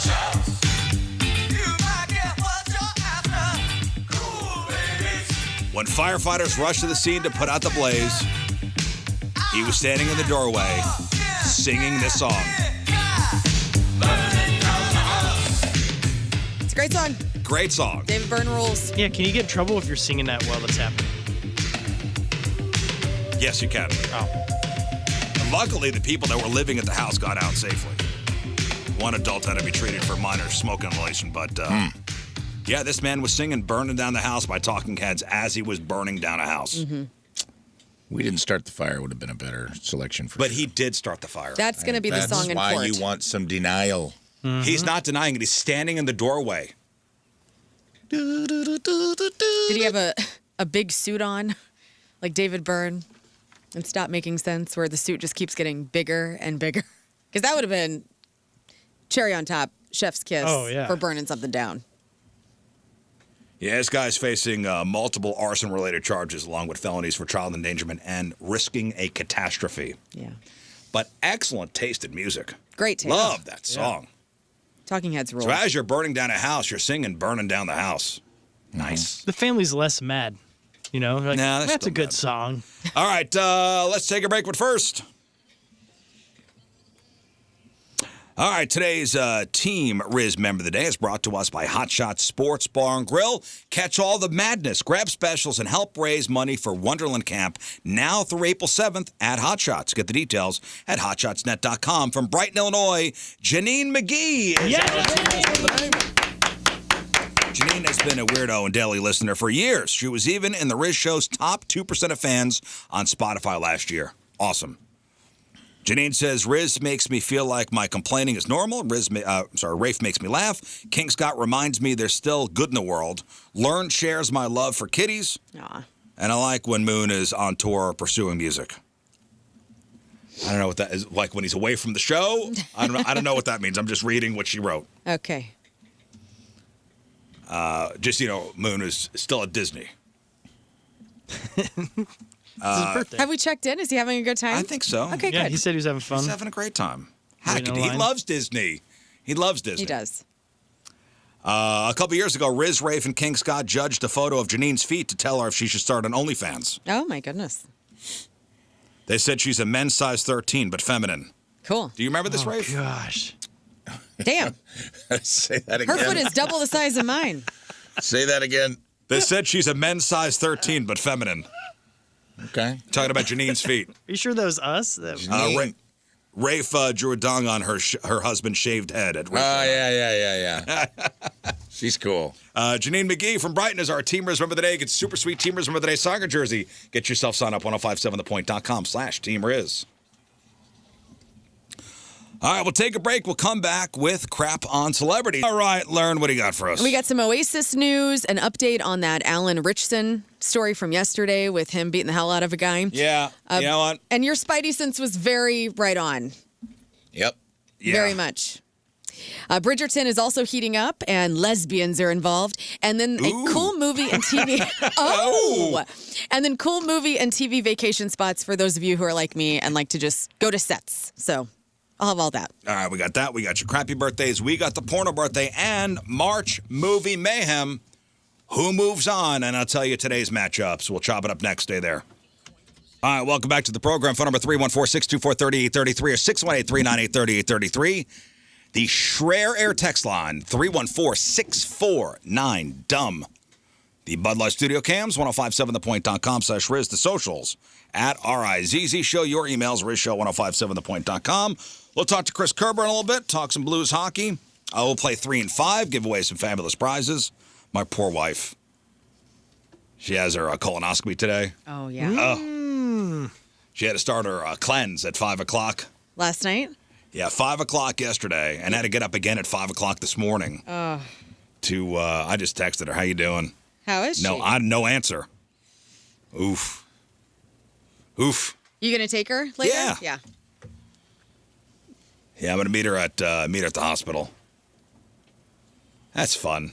Maybe Yeah, meet it her is. at the hospital. She's getting dropped off? Yeah. Okay. Yeah. You're not going to make her drive herself? No, they won't even let you Uber. I mean, they won't start the procedure until somebody's there with you. Yeah. Which is great. You have to have like a partner there at the procedure place to even get it started. So yeah, I'll meet her over there. She'll have a friend drop her off. And That's good. I'll be right there when she wakes up. Right in her face. What a lucky My gal. phone. I want to make sure the doctor gets me before they wake her up. Okay.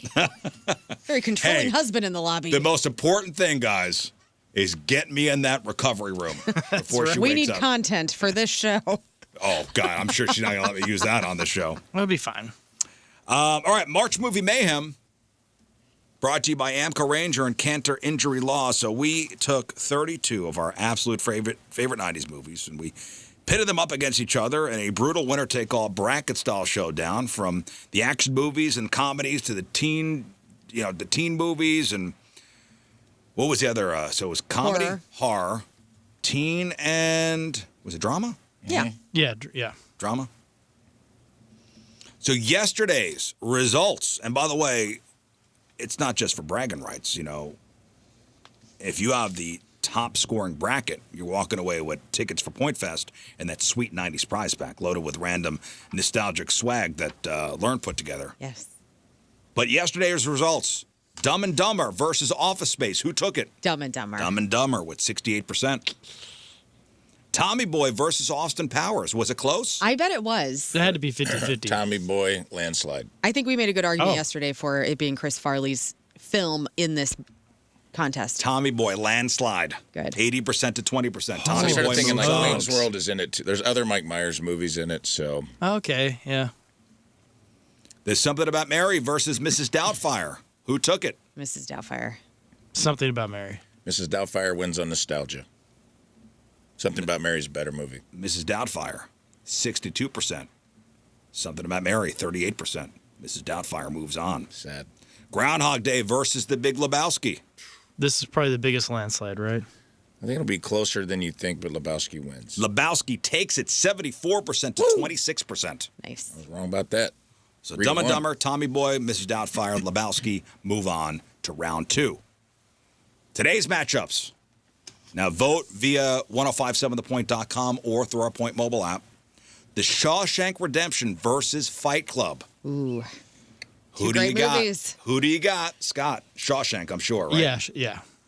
I have Fight Club. I like both of them, but I love both movies. I know it's cheesy and macho to say you like Fight Club. It's a good movie. I love Fight Club. I love Fight Club. I own that on DVD. I had it on DVD too. Tyler Durden's hot. I remember when I was working promotions, when I first started in radio, we were handing out soap. Oh, yeah, like As the the pink promo soap. items. How That's cool is sweet. We were that? handing out soap as promo man. items. That would have been I wish awesome I to still have. had that. It didn't hold up for me. I watched it recently and was like, this is a little Catcher in the Rye, whiny. was great for its time, but it's a little. It's like dated? It's like watching Boondock Saints when you're older, and you're like, oh. Oh, man. You can buy Fight Club soap on Etsy now. That's sweet. That's a great gift for somebody. Yeah. Do you? I have someone gave me a bar. I had use a $22. promo item. I wonder how much that's worth from the movie You promotion. do? No, I wish I still had it. I looked it up. I had a friend's wife made soaps, and she made them, and he all gave us one. A guy on my improv team, and it's cool. It's like a little pink. $19.99, $169 on eBay. Dang. Some good soap. I What's feel the like ingredients? I don't know, man. I told you this story. It's so embarrassing, dude. It was like the most bro-y thing I ever did. There's a guy, and I put this in here a long time ago. There's a guy named Marcus Capone, who was a Navy SEAL, who was in this Waves of War documentary about Ibogaine and all these hardcore dudes going down to Mexico. The stuff Dustin came in and talked about. A lot of these PTSD guys.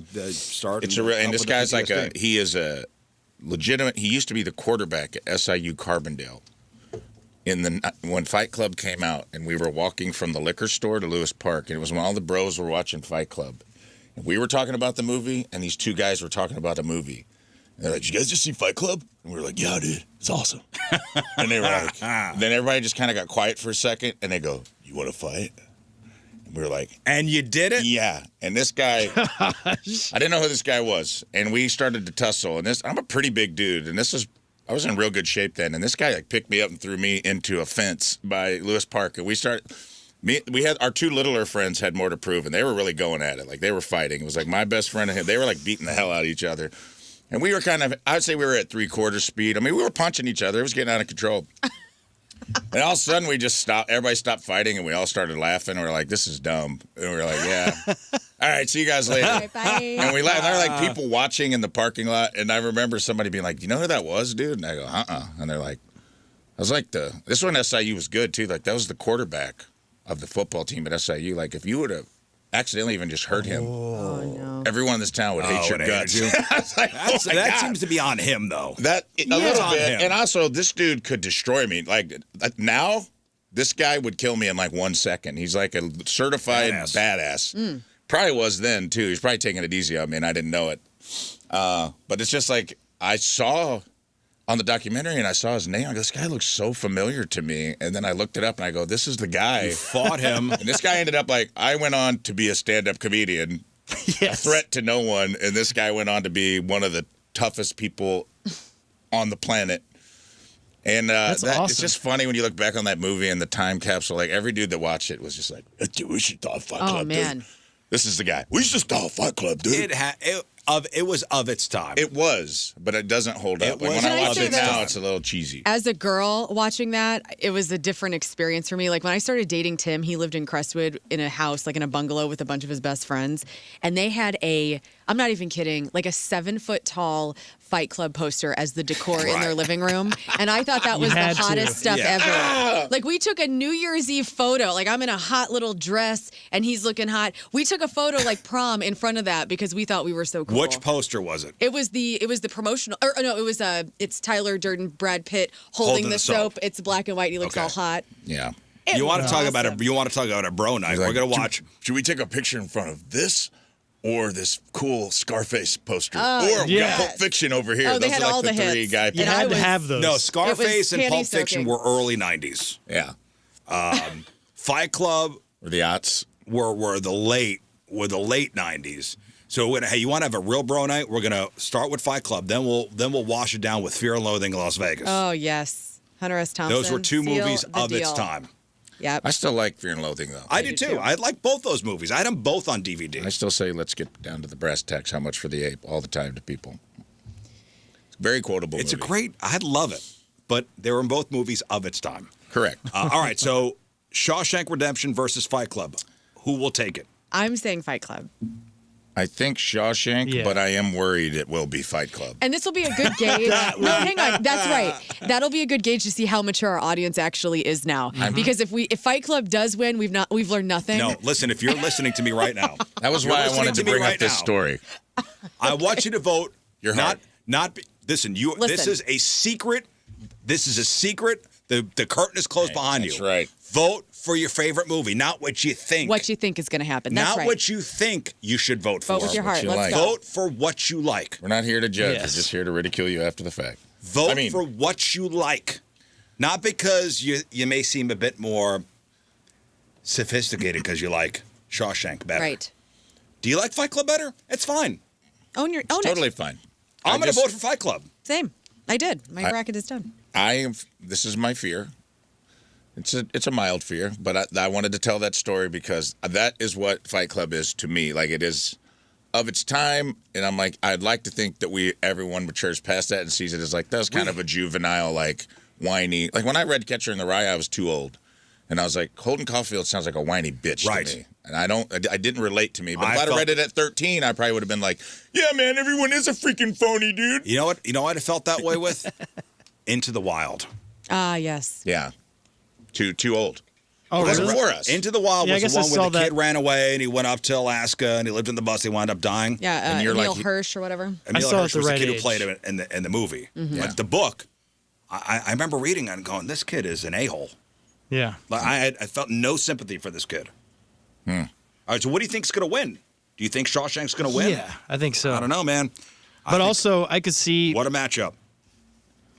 I don't know. I could see Fight Club also. We're very St. Louis here. I could and that see- what seems does that more mean? St. Louis. What does that mean? That Here's seems what it more means. St. What Louis does than that mean? Shawshank Redemption. I still have a real, like, I can get real hot and bothered if I see, like, a chiseled man just wear, like, a fur coat with no shirt, with spiky hair and some, like, 5 o'clock shadow. I still get pretty lit about It that. lifts. And I have no shame admitting this to everyone. Yeah. I made Tim put on a faux fur. We dressed as Tommy Lee and Pam Anderson for this trivia night a couple of years ago. And I was like, baby, you got to wear my faux fur coat with no shirt to this experience. And he put that on. He had the best night of his life. I'm just here. All right. to say We it. were hanging from the chandelier after. Okay. Thank you. So Shawshank versus Fight Club. Next matchup is Forrest Gump versus The Green Mile. Another Stephen yeah, King that's a classic film. It's Forrest Gump. It's Forrest I Gump. think The Forrest Gump. soundtrack alone. Even though I don't love Forrest Gump, I'll be honest I with you. do. Forrest Gump. Why do you not? You know what? You're reading into it too much now. Now Ginny's the. I'm just telling you, I just never take it for really what it loved is. that movie. Oh, I did. I loved it. I loved it. It was okay. And it was so cool. fine. I went to a first date and was not ready for how emotional things were going to get. I had to really try to hold it in, and I did. And I think I cried during Forrest Gump on a first date. That's I was like, great. well, What we're part? When Ginny died. Mama died? Well, there's several parts when in that Dan movie spins that around on the boat. When he's waving all he big. died on Saturday. No, when Lieutenant Dan, when he jumps off and he's swimming and he's swimming into the sunset. Remember? I had a girl's hand in my lap so close to my junk. You do like it. Come on, man. And 'cause it's like a first, it was like that first date where you're kind of like handsy with one another. And like, it was so, we'd known each other, but it was like our first time going out. And I just remember him standing in front of Jenny's grave, and I'm like, there's a woman's hand so close to my crotch during this scene. And it's just like, he died on Saturday. Is he like me? I'm just like, oh my God, dude. Man. Oh my God. Get your hand off my leg. This feels wrong. What are you voting for? Forrest Gump or Green Mile? Forrest Gump. Okay, Forrest Gump. It Vern, is. Forrest Gump, yeah. Forrest Yeah, Gump. Forrest. I'm voting for Forrest Gump. Okay.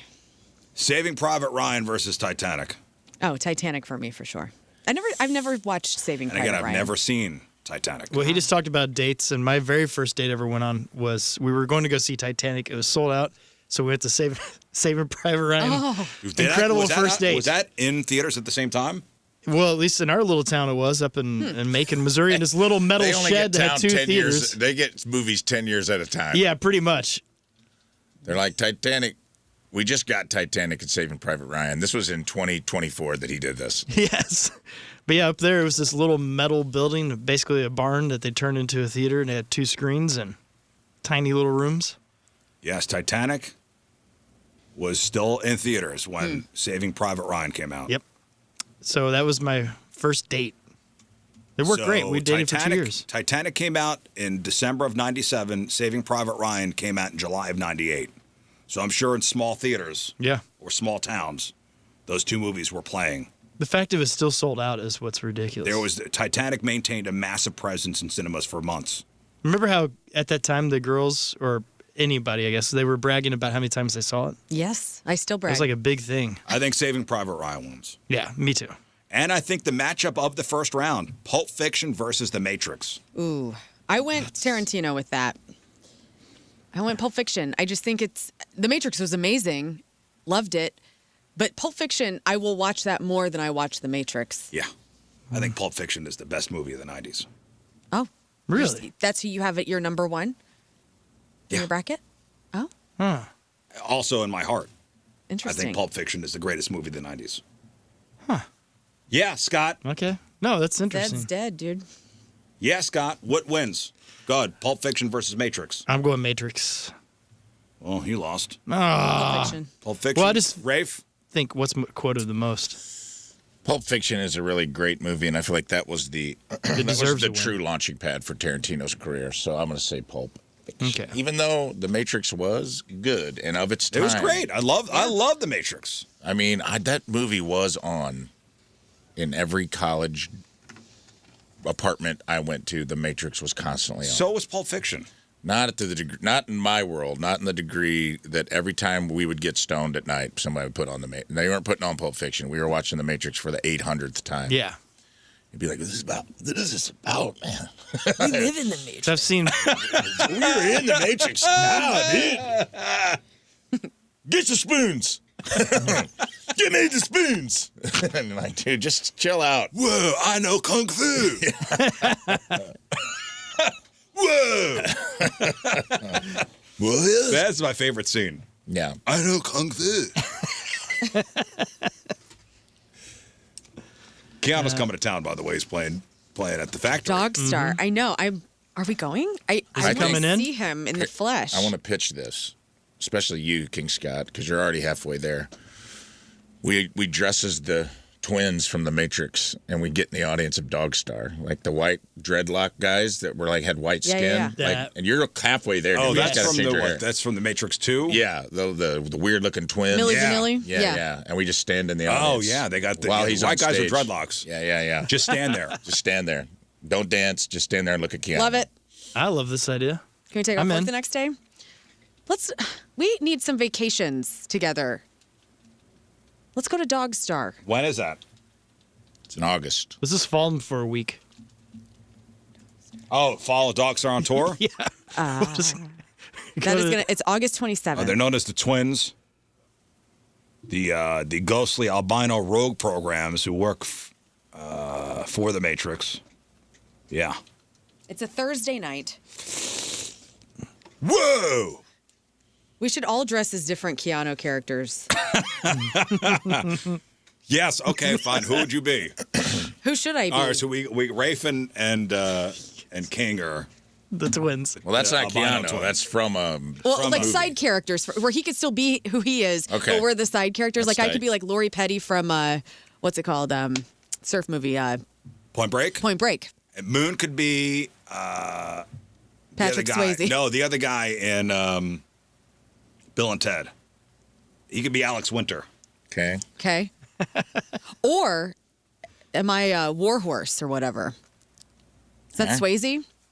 Warhorse. What's his? Or not Warhorse? That's the wrestler. Back off, whatever his name is. What's Patrick Swayze's character's name in Point Break? Bodie. Bodie. Okay.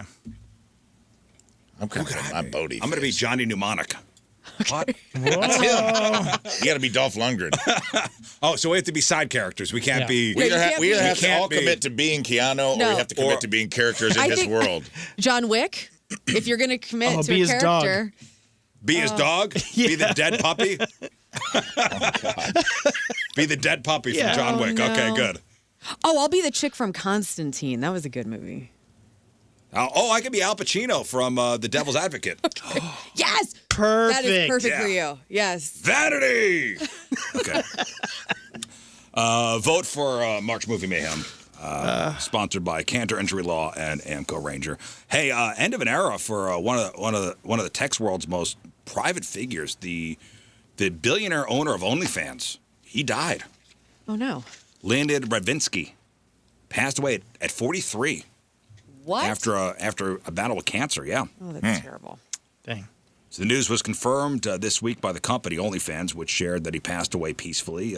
Leonid was a bit of a mystery to the public, but his impact on the internet, and the creator economy was massive. So he was a Ukrainian guy, Ukrainian American, grew up in Chicago, took over OnlyFans in 2018, and under his leadership, he transformed OnlyFans into a little niche site, into a global powerhouse. He grew the user base to over 300 million people. The site now pulls in over $1 billion in annual revenue. This guy was worth, when he died, between $4.7 and $7.8 billion. It just goes to show you, no matter how much money you got. Yeah, you'll still die like the rest of us. You know, when it's time to go, it's time to go. In Chicago. You did?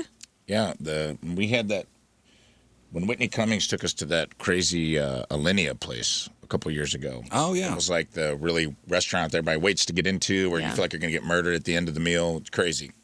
That guy was there. That guy was at he went to like the speakeasy afterwards because he was putting comedy on. She was putting a special on OnlyFans, and he was talking to her about like launching. Her special was supposed to be the first of many, and I think that platform didn't do well with comedy, but he didn't say. I didn't talk to him much, but he was an interesting guy. He definitely knew what he was talking about in that world, and had a lot of money. Yeah, with his passing, and he was pretty private. Like I never knew he was not out in the public all the time. Like he wasn't the face of OnlyFans, but he was the guy that owned it. Wow. Very young, 43. That's 43. So sad. with his passing, there are some big questions about the future of OnlyFans. His shares are currently held in a trust. Before his death, reports surfaced that OnlyFans was exploring a sale that could value the company at roughly $5.5 billion. So R.I.P. to OnlyFans guy. All right, let's do crap on celebrities. All right, time to find out what's going on in the world of music and entertainment with your crap on celebrities. Well, if you're an Oasis fan, there's going to be a new photo book covering the Oasis reunion tour. It's going to be published in May, and it's called Oasis 25 Opus. It comes from a photographer named Simon Emmett, who took the photos of Liam and Noel Gallagher, which they were using alongside the band's announcement back in August that they were reforming. So if you're an Oasis fan, check that out again. It's going to be published in May. It's like... There's a Supernova edition. It's almost a 700-page book with 1,000 photographs from, the tour and all that. And who knows if they're going to tour again. So I hope so. So they're saying this OnlyFans guy looks like BK from 101. Oh, really? Yeah. Could be twins. Interesting. A whole bunch of people letting us know that. So maybe he could just be like the clone that stepped in. Like when they said Paul McCartney died and there was a clone. BK, become a billionaire for OnlyFans. I hope Oasis comes around. I've never seen them. I would love to. Yeah, I would love to. Interested. I would love to see them. I'm not interested for some reason. I like Oasis just fine, but I wasn't. I was like, I gotta get to Chicago. It didn't have that effect on me at all, and I don't really understand why. Do you like them? I do, but I was like, okay, okay, okay. If they come here, I'd see them. Yeah, maybe I'm not traveling. I'm not gonna go out of my way to get tickets that are crazy. Aerosmith bassist Tom Hamilton was promoting the self-titled debut album from his kind of offshoot band called Close Enemies, and he took part in Spin Magazine's 5 albums I Can't Live Without, and it's always interesting to hear what celebrities will say. So for Tom Hamilton, who again is the bassist for Aerosmith. His top 5 albums he cannot live without. He said the White Album from the Beatles. Okay. He said Now from Rolling Stones. Okay, what's on that record? He just said it was like one of their earliest records. He says just raw, had like a crude quality to it. Doesn't really know why it appealed to him because obviously their successful era came after Now. Like you don't really hear about that record as much. Yeah, I don't even know what songs are on there. Yeah, it's like probably like blues covers and whatnot. 1965. Yeah, but he said that it compliments them and loves that they have blues roots. He also talked about Led Zeppelin's self-titled record from 1969. He said that changed the way records were even made. And then he also said The Who, Live at Leeds, and then The Police, Zenyatta Mondada, He just said that it was an amazing combination of songs and musical styles with Stuart Copeland's drumming, Andy Summers' guitar sounds, and of course Sting's vocal and bass just really made something totally unique. So kind of interesting. Sure.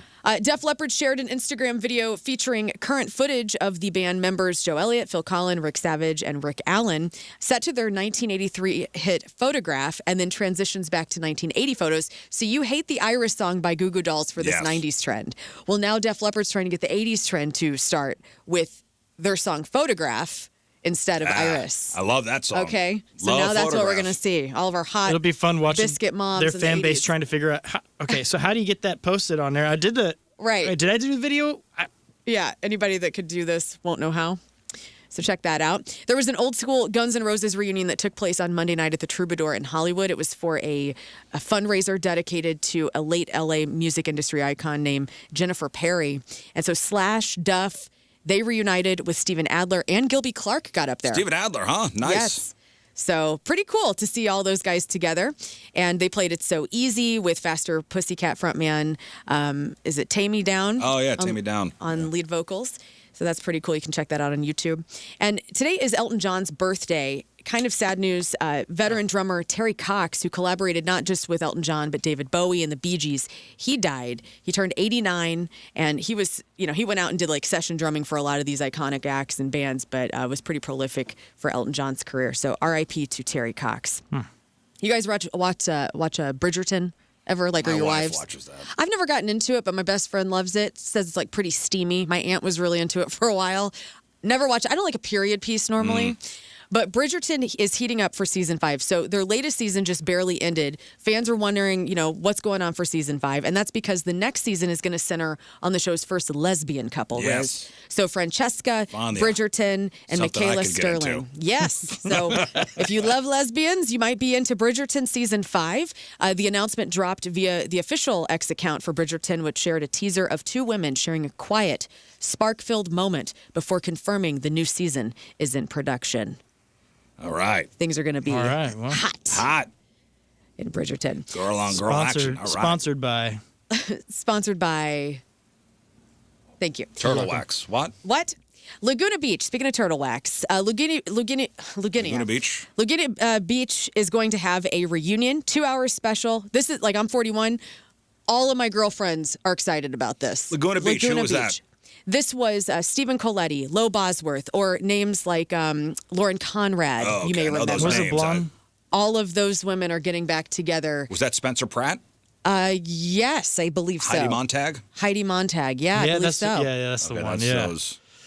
that crew. They all got together for a reality show. They were approached they were just rich West Coast kids. They're like, hey, you guys want a reality show about your high school love affairs? And they did it. It was like one of the first reality shows like They that. got very famous. It did. And so they're getting together 20 years after that show debuted. John Cena, did you see this? This was a beautiful moment at a question and answer session at a convention that he was on, like a Comic-Con, where he took a question from a crowd. This man was in the crowd saying that he had gotten through cancer. He was still battling cancer, but has gotten through a lot of his stage 4 cancer because of John Cena. And he was like, do you mind if I come up there and hug you? And John Cena was like, of course, and came off of the stage and just gave this man the sweetest, biggest hug and was whispering stuff to him. I just thought that was so neat that John Cena's John Cena's done more Make-A-Wish things than anybody by far. He seems like a great he's human granted being. so many Make-A-Wish that's dreams. awesome. That's a genie. By far past anybody else. That's wonderful. Be like John Cena. Or be like Alan Ritchson, because we talked about this yesterday. So actor Alan Ritchson, he was out on a motorcycle ride twice. The first time he was rolling through, neighbor flipped him off. He flipped off the neighbor. Second time he rolls through on his motorcycle, he's with his kids. They're on dirt bikes as well. And we saw a video yesterday where the neighbor was filming Alan Ritchson beating the hell out of this guy who confronted him. And we were thinking, like, maybe there's more to this story. I knew my You my knew. spidey sense was tingling. There's more to this story. Well, and you were 1,000% right, because he's not going to be facing criminal charges because of the physical altercation, because he had a body camera on as he was writing.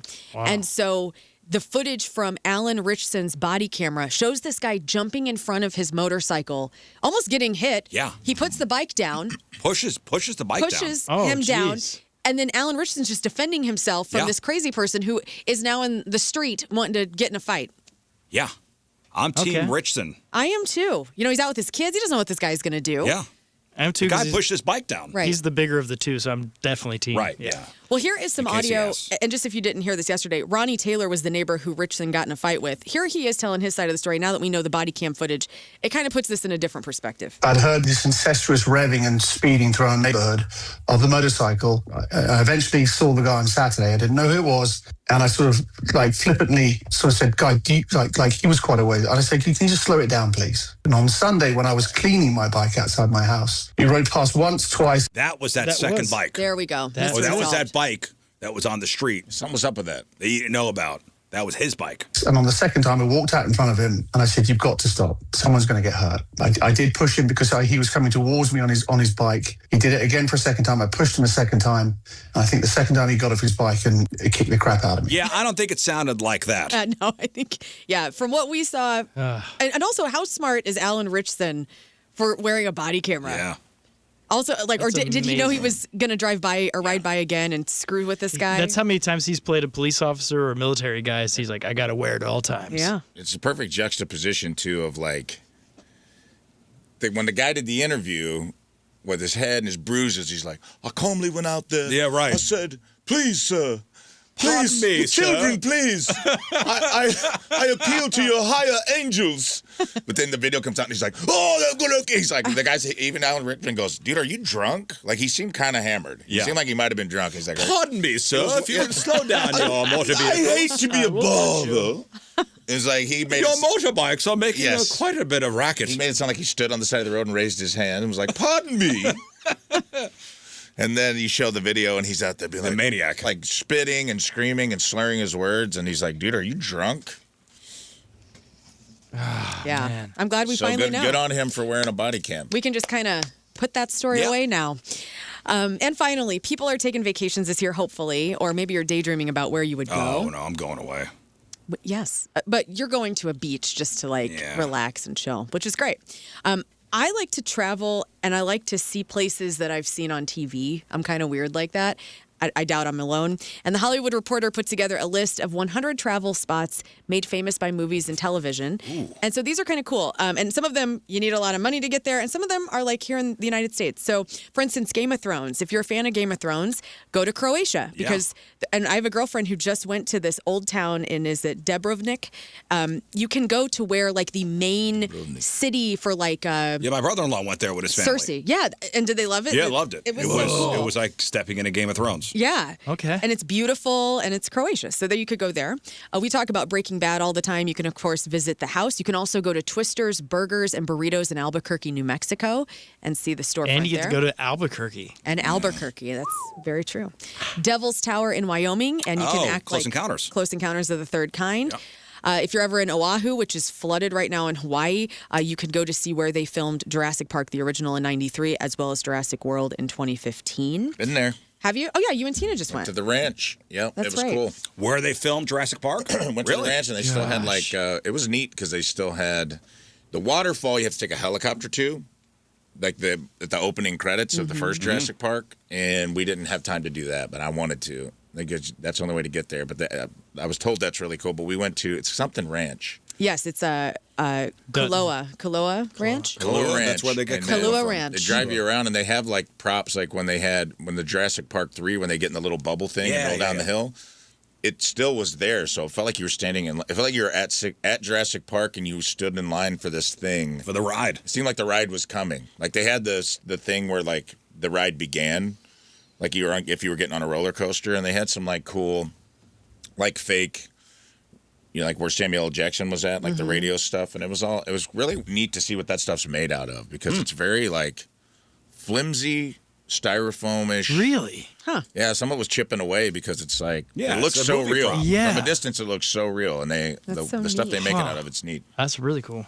You could go to Lord of the Rings and the Hobbit trilogies, the Hobbiton movie set in That's in New Matamata, Zealand, New right? Zealand. Yeah, I've my heard friends that's did that awesome. on their honeymoon. They got the little houses they're like built into the Yeah, into the you can hills. stay in them. Yeah, that's cool. There's like Well, the Like an Shire's Airbnb. like real. They have- Nerds. That's cute. honestly, man, Nope. be It was pretty- actually that'd be really cool. pretty sick. Nerds. They Get they outta rented they got one of those cool vans, like the camper vans. Yeah. And they drove the entire island like on their honeymoon, and that was one of their stops. I Was love there. it. They hit all the spots. You could go to Mr. Beef in Chicago and reenact some bear scenes. You can go to Forks, Washington and act like you're a vampire in Twilight. You can, of course, go to Katz's Deli in New York City for When Harry Met Sally. They have a sign over the table. And you can sit there and all that? You can sit there. And I also was on the river from Deliverance. Oh. Really? I was. And they said that. It was in Georgia. Georgia. They were weirdly like, that's how they advertised the whitewater rafting trip. They're like, it's the river from Deliverance. And I go, yeah, because everyone remembers that really intense rafting scene. Right.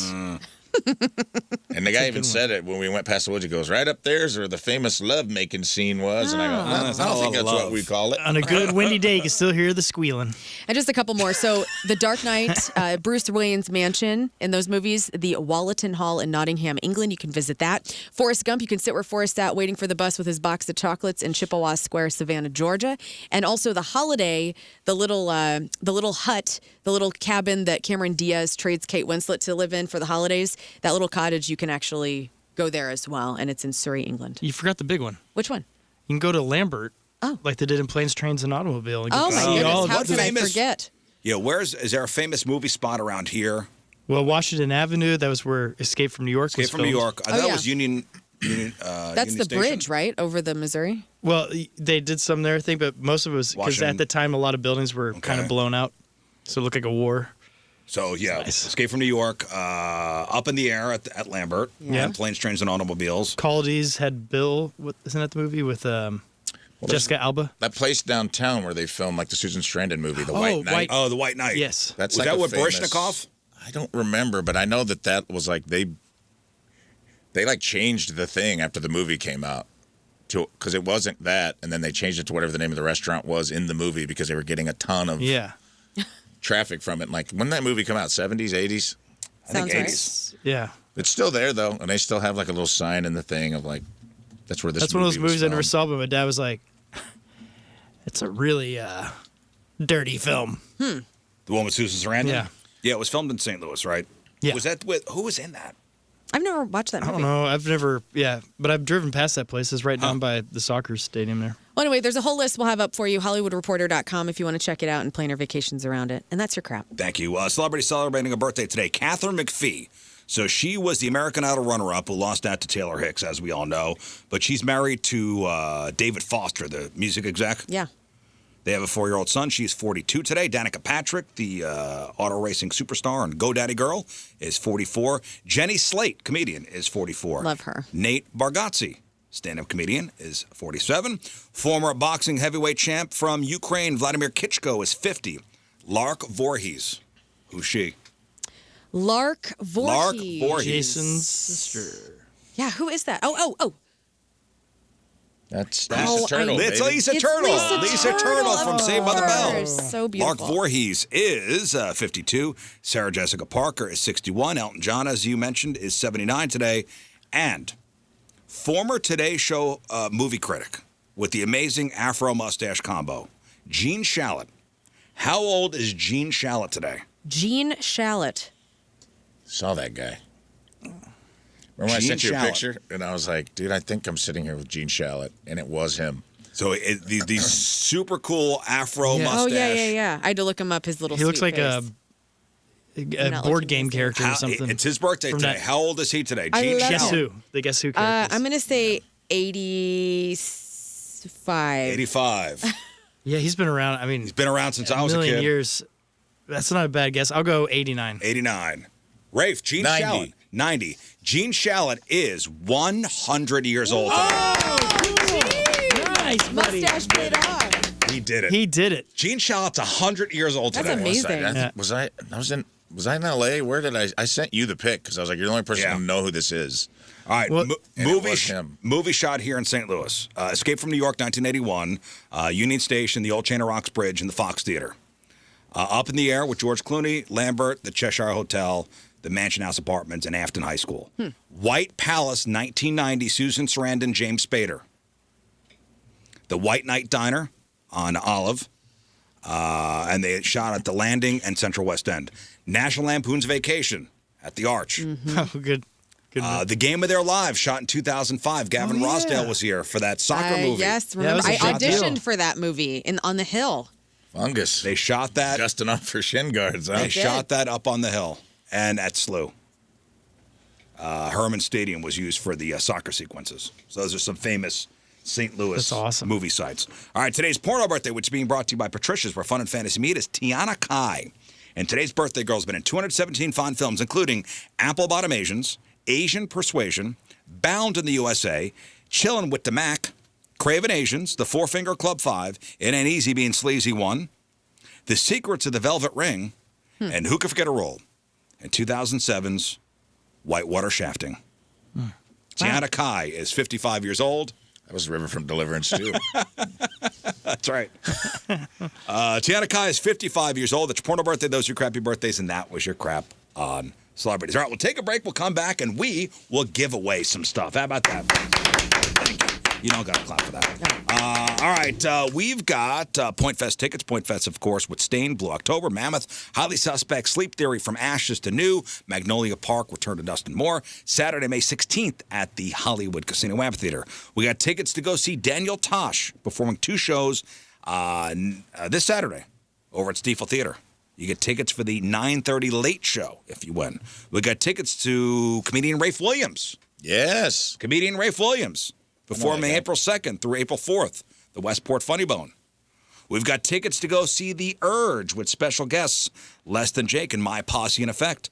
Big Throwdown, Saturday night, July 25th, St. Louis Music Park. Tickets go on sale Friday at 10. And we have tickets for the St. Louis Battlehawks home opener, kicking off the season versus the D.C. Defenders, Saturday at the Dome at America Center. So we're going to play 3 and 5. That's right, 3 and 5. Rafe will read you a category. You name 3 things in that category within 5 seconds. 2 out of 3 categories right, you win your choice of prizes. No ums or ahs to start your answers.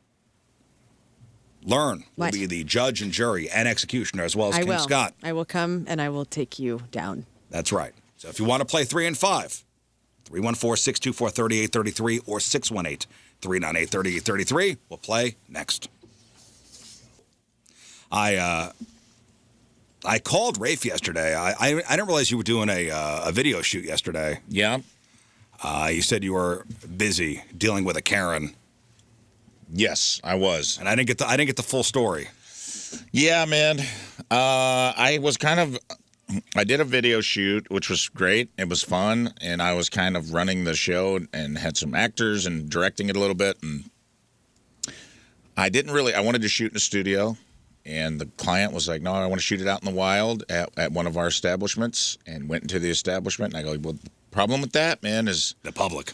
You never know who's out in public. And I report on these stories all the time, and I don't want to be. And, man, it felt like Central Casting sent me the craziest person they could find. Walk in, start just setting up, just basically doing the bare minimum of just like getting the equipment out. I took our guy, Video Zane. He's helping me. We're just talking about setting up the shots. I'm like, I think we shoot over here in this corner. He's getting out the mics to mic me and my friend Michael up, who was also on the shoot. And this lady, and 0 to 10, by the way. St. Charles. And you get out to St. Charles, you get out the county, people get wacky, dude. And it's like, I'm setting up stuff, and she starts waving her hand aggressively at me. She's like, excuse me. Excuse me. And I'm like, yeah, what's up? Can I help you? And she goes, are you filming in here? And I go, yeah, we're going to film here in a little bit, in about an hour or so. And she goes, well, did you get permission from everyone in here for them to be on camera? Oh. And I go, no, but I'm also not filming. So I didn't really see a reason to do that. And we're not going to be filming any of you. We're going to be filming over in this corner. And she goes, well, that's not. I taught for 19 years. So just so you know, if you're in a public, you have to get permission from every single person if you have a camera out. And I was like, I didn't want to fight with her. So if you have a camera out? I go, number one, that's not true. You're in public, and you can film in public. But I'm not going to be a jerk about it. I would tell people that I'm filming if I were filming, but I'm not. And trust me, lady.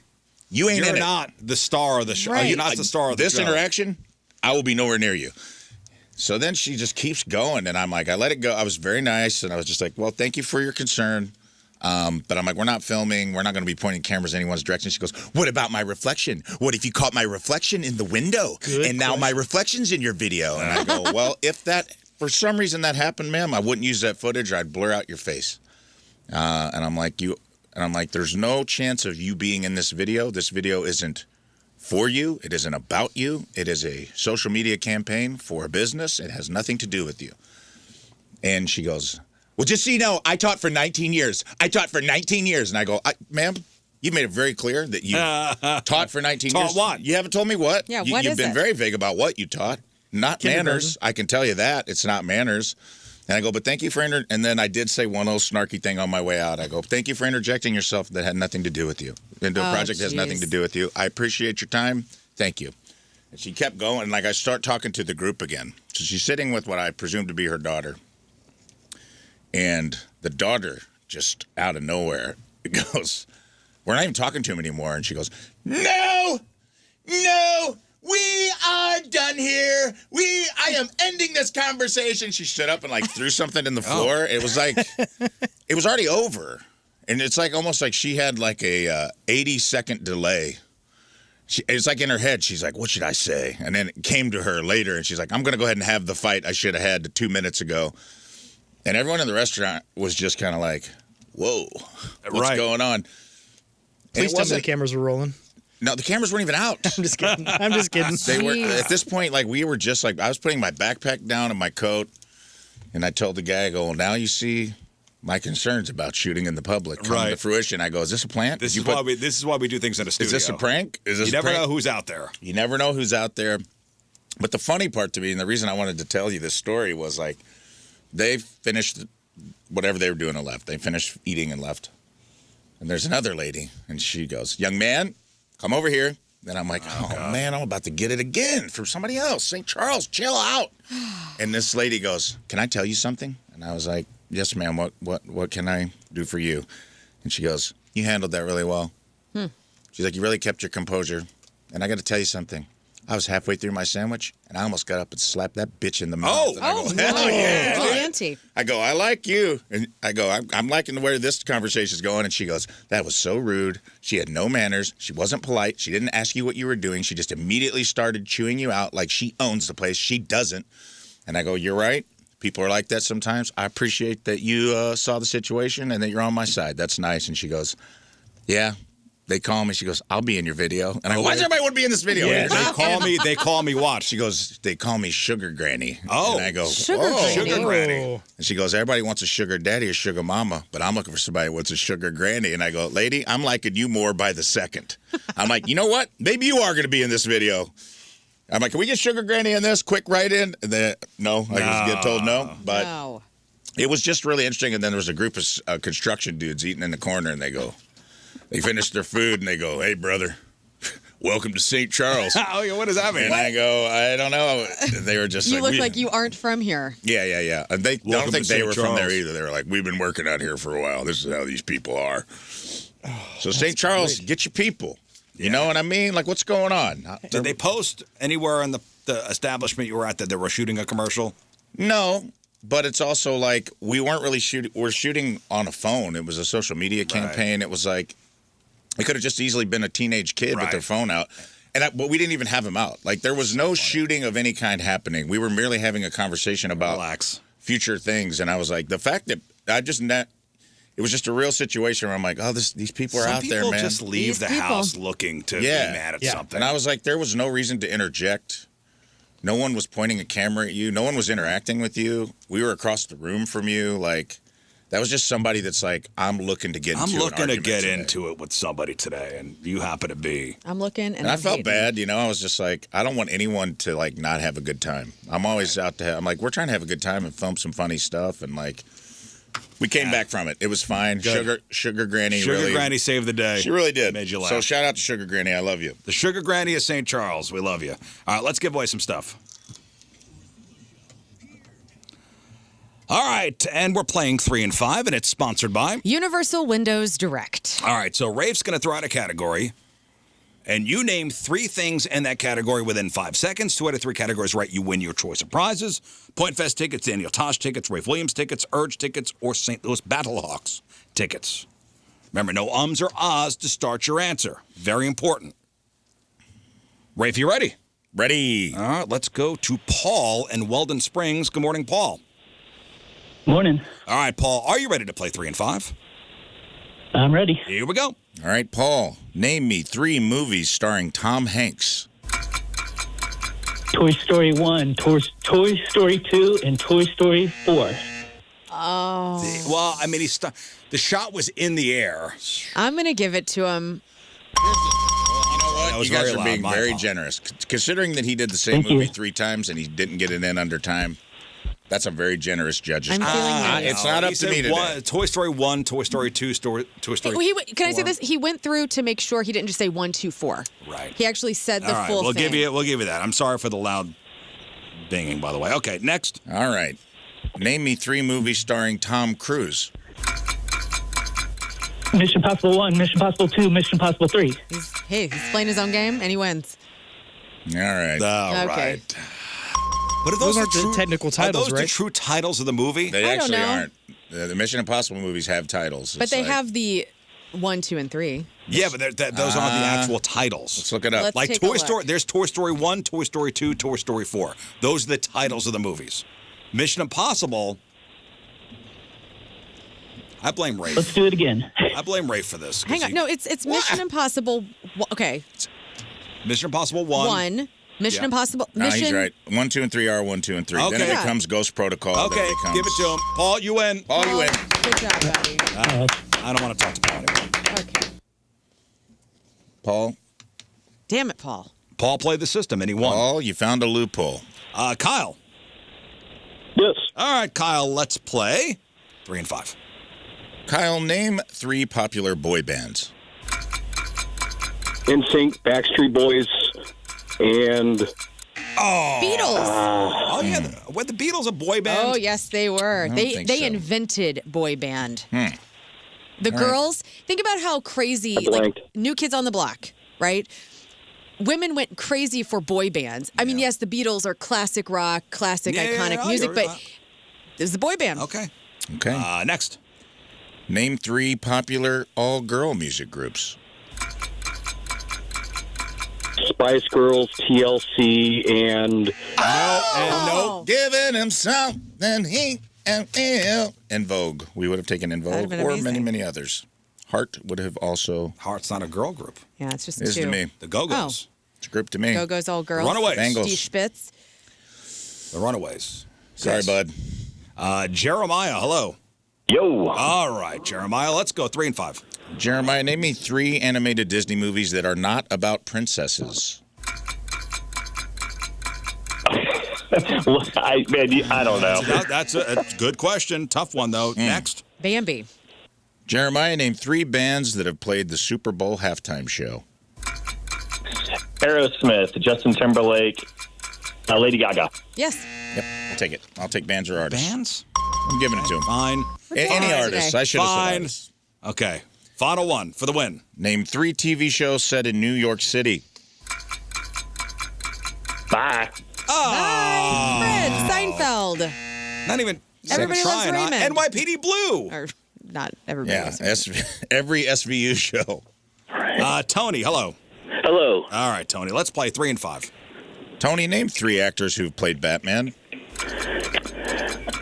Michael Keaton. You did a little Yeah, okay. No breathing. No breathing. Okay, let's go, Tony. Can't breathe. You can't. Past or present, name 3 Saturday Night Live cast members. George Carlin, Eddie Murphy, Chris Rock. George Carlin was not a cast He member. was Carlin the was the first- first host, yeah. but he was Sorry, not Tony. a cast member, bud. I'm sorry, Mud. Kyle. What's up, dude? Zillows? All right, What's Kyle. up, dude? So, dog. So, dog. All right, buddy. Good luck. Name 3 brands of domestic beer. Bud Light, Budweiser, Miller Lite. Got it? No, Rafe? I said, mm-hmm. Oh, okay. Name 3 brands of cereal with mascots on the box. Wheaties, Cinnamon Toast Crunch, Frosted Flakes. Who is the Wheaties mascot? Yeah, it's Technically, sports occasionally they put a sports figure on it. I would It's not not a say they have a mascot. mascot. You're to the judges. What do you say? No. I don't like that. Nope, you're I'm out. looking No, for like that's tricks the whole and thing. Lucky You get Charms. on the Wheaties box, but you're not a mascot. Yeah, that's like the Grammys. You're just winning that. Yeah, you just get on the box. That's the prize. It's cool. Sorry, Kyle, Sorry, Kyle. but you got one more. Here we go. Name 3 drinks you can order at Starbucks. Americano, brown sugar oat milk latte, and Yes. Tai Chi. Yes. Tai Chi. Tai Chi. Tai I Chi. think Tai Chi is a martial art. I think you're thinking of chai. Sorry. I think you meant Chai Chai tea. tea. Chai Tai tea. Chi. Chai tea. Tai Chi is something that You do Although for- Learn yelled prematurely. I did. I was excited that he said the brown Brown sugar, sugar oat milk oat milk? shaken espresso. That's my favorite. it's such a long Give it title to him to because pick for this game. you know what? Listen, he got it. We knew what he was Oh, talking my about. God. Tai Cheap. Chi, Cheap. Chai. Cheap. All right, Kyle. Wow, we are really being Learn is you guys are generous. being very generous today. Shane. What's up, guys? All right, Shane. Here we go. Shane, name 3 things you might see on the side of a highway. Nothing, huh? You got nothing there, Shane. Literally trash. Like, Shane. almost Okay. any word Here we go. For staying in the game. to stay in the game. Name 3 things you would buy at a gas station that are not gas. Soda, scratch offs, beer. Yes. Yep. Now we got him. Good. We're in the On a roll pocket now. For the win for Shane. For the win, Shane. Name 3 over-the-counter pain relievers. Tylenol, ibuprofen, and aspirin. Okay. What was the middle there? What He was got the nervous about saying Ibuprofen, I ibuprofen. think. It's fine. Because Okay. ibuprofen Tylenol, as well. ibuprofen, and aspirin, which I do think are different. Well, Tylenol is acetaminophen. Yes. Yes. Ibuprofen is The generic name for Ibuprofen. Advil, and then aspirin is aspirin. He got it. Way to go, bud. Boom. I'm gonna give it to Shane. Medical stuff's Okay. hard to say, man. Ibuprofen. I thought he had a stroke in the middle. Well, he needs an aspirin. I don't know. Tommy, hello. How you doing? All right, doing well. Thanks. Here we go. Tommy, name besides the St. Louis Cardinals, name 3 professional baseball teams. Yankees, the Jets, and the Astros. The Jets. There's no Jets baseball team. Sorry, bud. No. The Jets are a football Jets team. are a football homeboy. team. Tommy. Dang it. See, I was like, yeah. 0 for 1. Next. Okay. Let's see here. Which one do I want to do? Name 3 exercises involving a dumbbell. Okay. This game. Goodbye, Tommy. Goodbye. Goodbye, Tommy. Tim, hello. Hey, good morning, Rizz. All right. Good morning, Tim. Let's play 3 and 5. Tim, name 3 things that are naturally purple. Grape, plum, flower. Yeah. The flower. You know what? I believe there are purple lilacs. Rizz's face during that, we go. He learned something today. He learned flowers are purple just now. What's wrong with his answers? Those are great. No, it's fine. All Purple right. grapes. Next. Good luck, brother. Name 3 mammals that live in the ocean. Whale, We'll get him next time. Okay, we'll get him next time. Okay, for the win. Or Tim for the win. for the win. Besides Missouri, name 3 states that start with the letter M. Minnesota, Massachusetts. Massachusetts, Michigan. Maryland. Montana. We know them very So well. many. We do. We're good. We're good at geography. We're so good on this show. All right, 2 more. Kevin, hello. Hey, good morning. Happy birthday, Rizz. Overland Kevin. This guy's a winner. All right, Overland This guy's Kevin. a winner. Here we go. I hope so. Overland Kevin, name 3 things you keep in the door of your fridge. Milk, cheese, and butter. Yes. Okay. All the best things. All the door. All right. Dairy man. This guy loves making mac and cheese. I'm telling you what. All right, Kevin. Let's go. Kevin, name 3 sodas that are caffeine free. Sprite, Sierra Mist, and 7-Up. Yes. Are they all Kevin. caffeine free? Yeah, they I are. believe so. I actually don't know on Sierra Mist. I think all clear sodas are caffeine. Yeah, except wait, for hang Mountain on. Dew. Sierra Is Mist. Sierra Mist caffeine free? You looking it up? Yes. All right. Yes. Nice. It is now rebranded as Starry. It is completely caffeine. Yes. Okay. Congratulations. All right. You win. Hang on. He surprised himself. That's cool. All right. One more. One more All right. contestant. Mike in Collinsville. Michael. Good morning. All right, Mike. Here we go. Michael, good luck. Name 3 things you would find in a desk drawer. Pencil, paper, phone. Yes, you would. Yep. Phone. Okay. Sometimes your phone is in a drawer for some Sometimes reason. it is. All right. All right. For the win. Name 3 pizza toppings that would make an Italian person mad. Pineapple, black olive, tomato. Oh. Tomato. No. Would a black olive make you mad, Rizz? No, I like black olives. right. You could have Love said olives. anything. You could have said dirt. You could have said caca. Yeah, caca. And then pineapple. All right. For the win, Mike, this is it. Let's go. Name 3 musical artists that go by first name only. Prince, Madonna, Cher. Yeah! Oh, no, I didn't mean to play that one. Yes. Boom. Excited. All right, congratulations, He played Mike. that perfect. Did he let his brain set for That's a right. second, and then he fired him off? That's good. right. That's how you do that. All right, we gave away some stuff. Good job, man. All right, joining us on the hotline, ladies and gentlemen, the voice of your St. Louis Blues, Mr. Chris Kerber. Good morning, Chris. Morning, everybody. How are you today? Doing well. Hey, before we get into the blues talk, so we're doing this March movie mayhem thing. So we put 32 of our favorite 90s movies in a bracket-style tournament up against each other. And we're sitting in round number 1 right now, and the voting is going fast and furiously. So we got a couple matchups today. We had a couple matchups yesterday. And I want to get your opinion on who you'd want to see move through to the next round with some of these matchups, okay? All right. You're a 90s movie fan, right? Yeah, I was part of the AMC Movie Watchers Club for a while there. Very cool. So it was solid. So That is hot. All right. that was like late 80s, early 90s. So we'll see how this goes, but we'll give it a shot. All right, so these were the matchups yesterday. Dumb and Dumber versus Office Space. Who moves on? Dumb and Dumber. Dumb and Dumber did move on, yes. All right, Tommy Boy versus Austin Powers. Oh, man. You know what? I'm going Tommy Boy. Tommy Boy moved on, yes. With Killing 80% of the vote, Tommy Boy moved on to the next round. Yeah. Yeah. All right, there's Something About Mary versus Mrs. Doubtfire. We're getting a little bit more intelligent comedy on this one here. Yes, Mrs. Doubtfire, intelligent. Very intelligent. Fathers and Drag. Very intelligent comedy. Geez, both of those are Using pretty special good, hair but gel was very intelligent. yeah, that was, those dolphins, need work. I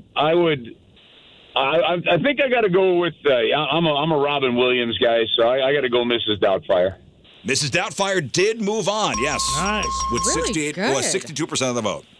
The final matchup from yesterday was Groundhog Day versus The Big Lebowski. I'm going Groundhog Day on that one. Well, The Big Lebowski moved on with 74% of the vote. Yeah, I could see that one. Like Groundhog Day, you got to warm up to, but yeah, I'd still go Groundhog Day on that one. All right, here are today's matchups. Now, we don't have winners yet. People are going on to 1057thepoint.com or on the Point mobile app. They're placing their votes. All right, Shawshank Redemption versus Fight Club. That's Shawshank. I went Fight Club on that one. For Yeah. me, I went the Shank. and both movies are great. I love Shawshank, but I think Fight Club's going to take it. How dare you put stank on the Shawshank should take that one. Agreed. Like Shawshank is one of those crazy movies where you like. It's amazing how how there are some movies that you can only see like one time. Yeah. And like Born on the 4th of July, for example, with Tom Cruise, like an amazing movie, like intense, right? Yeah. Yeah. I saw it at a movie theater. It's still kind of ingrained in me. I don't need to see it again. I could watch Shawshank Redemption 700 times. and Requiem be for a fine. Dream is like that. You watch that movie for a one Dream, time. yes, and you get it. And you do not need to revisit it No. for your own psyche. Right. Also, you're a road guy, Yeah. so I feel like every time I'm on the road in a hotel, Shawshank Redemption's on at least one channel. Yeah, that is true. You know what? It's kind of like good background noise at this point. It is. Yeah. I think they replay it on TBS all the time. I think it's on TBS They 24 hours. They do, and they do it because people stop to watch it.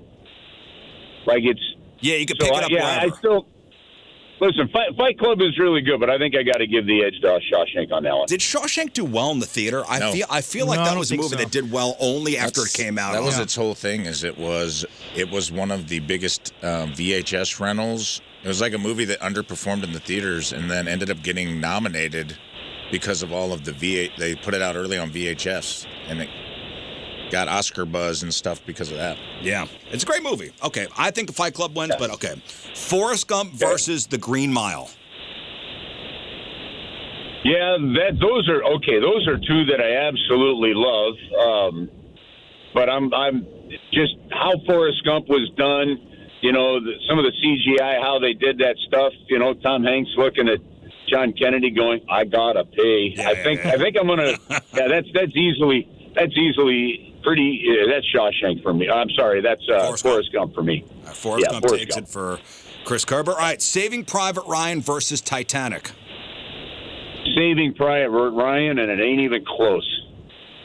I think this one's going to be closer than we Titanic. think. Hey, listen, if I'm right in the headlines, the Titanic sinks in that round. Oh, come on. You're better than that, Chris. See what I did there? Better than that. All right, Pulp Fiction versus The Matrix. Man, Pulp Fiction was weird. I guess so was The Matrix in that sense. Yeah, you know what? I'm going to go. I think because of the way the franchise grew, I think I got to go Matrix on that one. I think Pulp Fiction was the greatest movie of the 90s. Curb took a big rip off the dude right before. Man, Pulp Fiction was weird. He was like out of order, listen, I enjoyed it, and I don't know that I've ever looked at a Royale with cheese the same way again. You know, you'll never hear the phrase "honey bunny" come out of my mouth, but I think I'll go the other way on that one. I also have a question, since he likes sports movies. Bring out the gimp. Or since he likes sports, The Mighty Ducks or American History X, which one wins? Oh, Scott. The Mighty Ducks or what? American History X. Oh, I didn't see the other one. I got to go Mighty Ducks. I don't think everybody saw that. That's the one with Edward Norton, where he's a skinhead. Yeah. Yeah, it's an interesting movie. All right, Shawshank Redemption did not do well in theaters. It was a flop, and Ted Turner bought the rights to Shawshank because it was relatively cheap to air, and he put it on TNT a lot, and that's how people discovered Shawshank Redemption. Amazing. So that's the story. Yeah, listen, it's amazing when you have. Yeah, when things like that happen, you know, like some things don't perform well, but then, you know, like even the TV show MASH, they were getting ready to cancel it after its, you know, second season, and then the third season took off, and then you had that episode at the very end of the year, right? You know, where Henry Blake is killed in the plane crash, like it, and then it became obviously one of the most popular TV shows of all time. So like it's fascinating how something may not work in its initial form, but then just takes off. And Rafe, you're right. You know, with the VHS thing, the studio took a gamble, shipped an unusually high number of VHS copies to video rental stores, and because of the Oscar buzz, people rented it in droves, and it became one of the top rented movies of 1995. Yep. It was like have any of you guys watched the Peaky Blinders movie yet?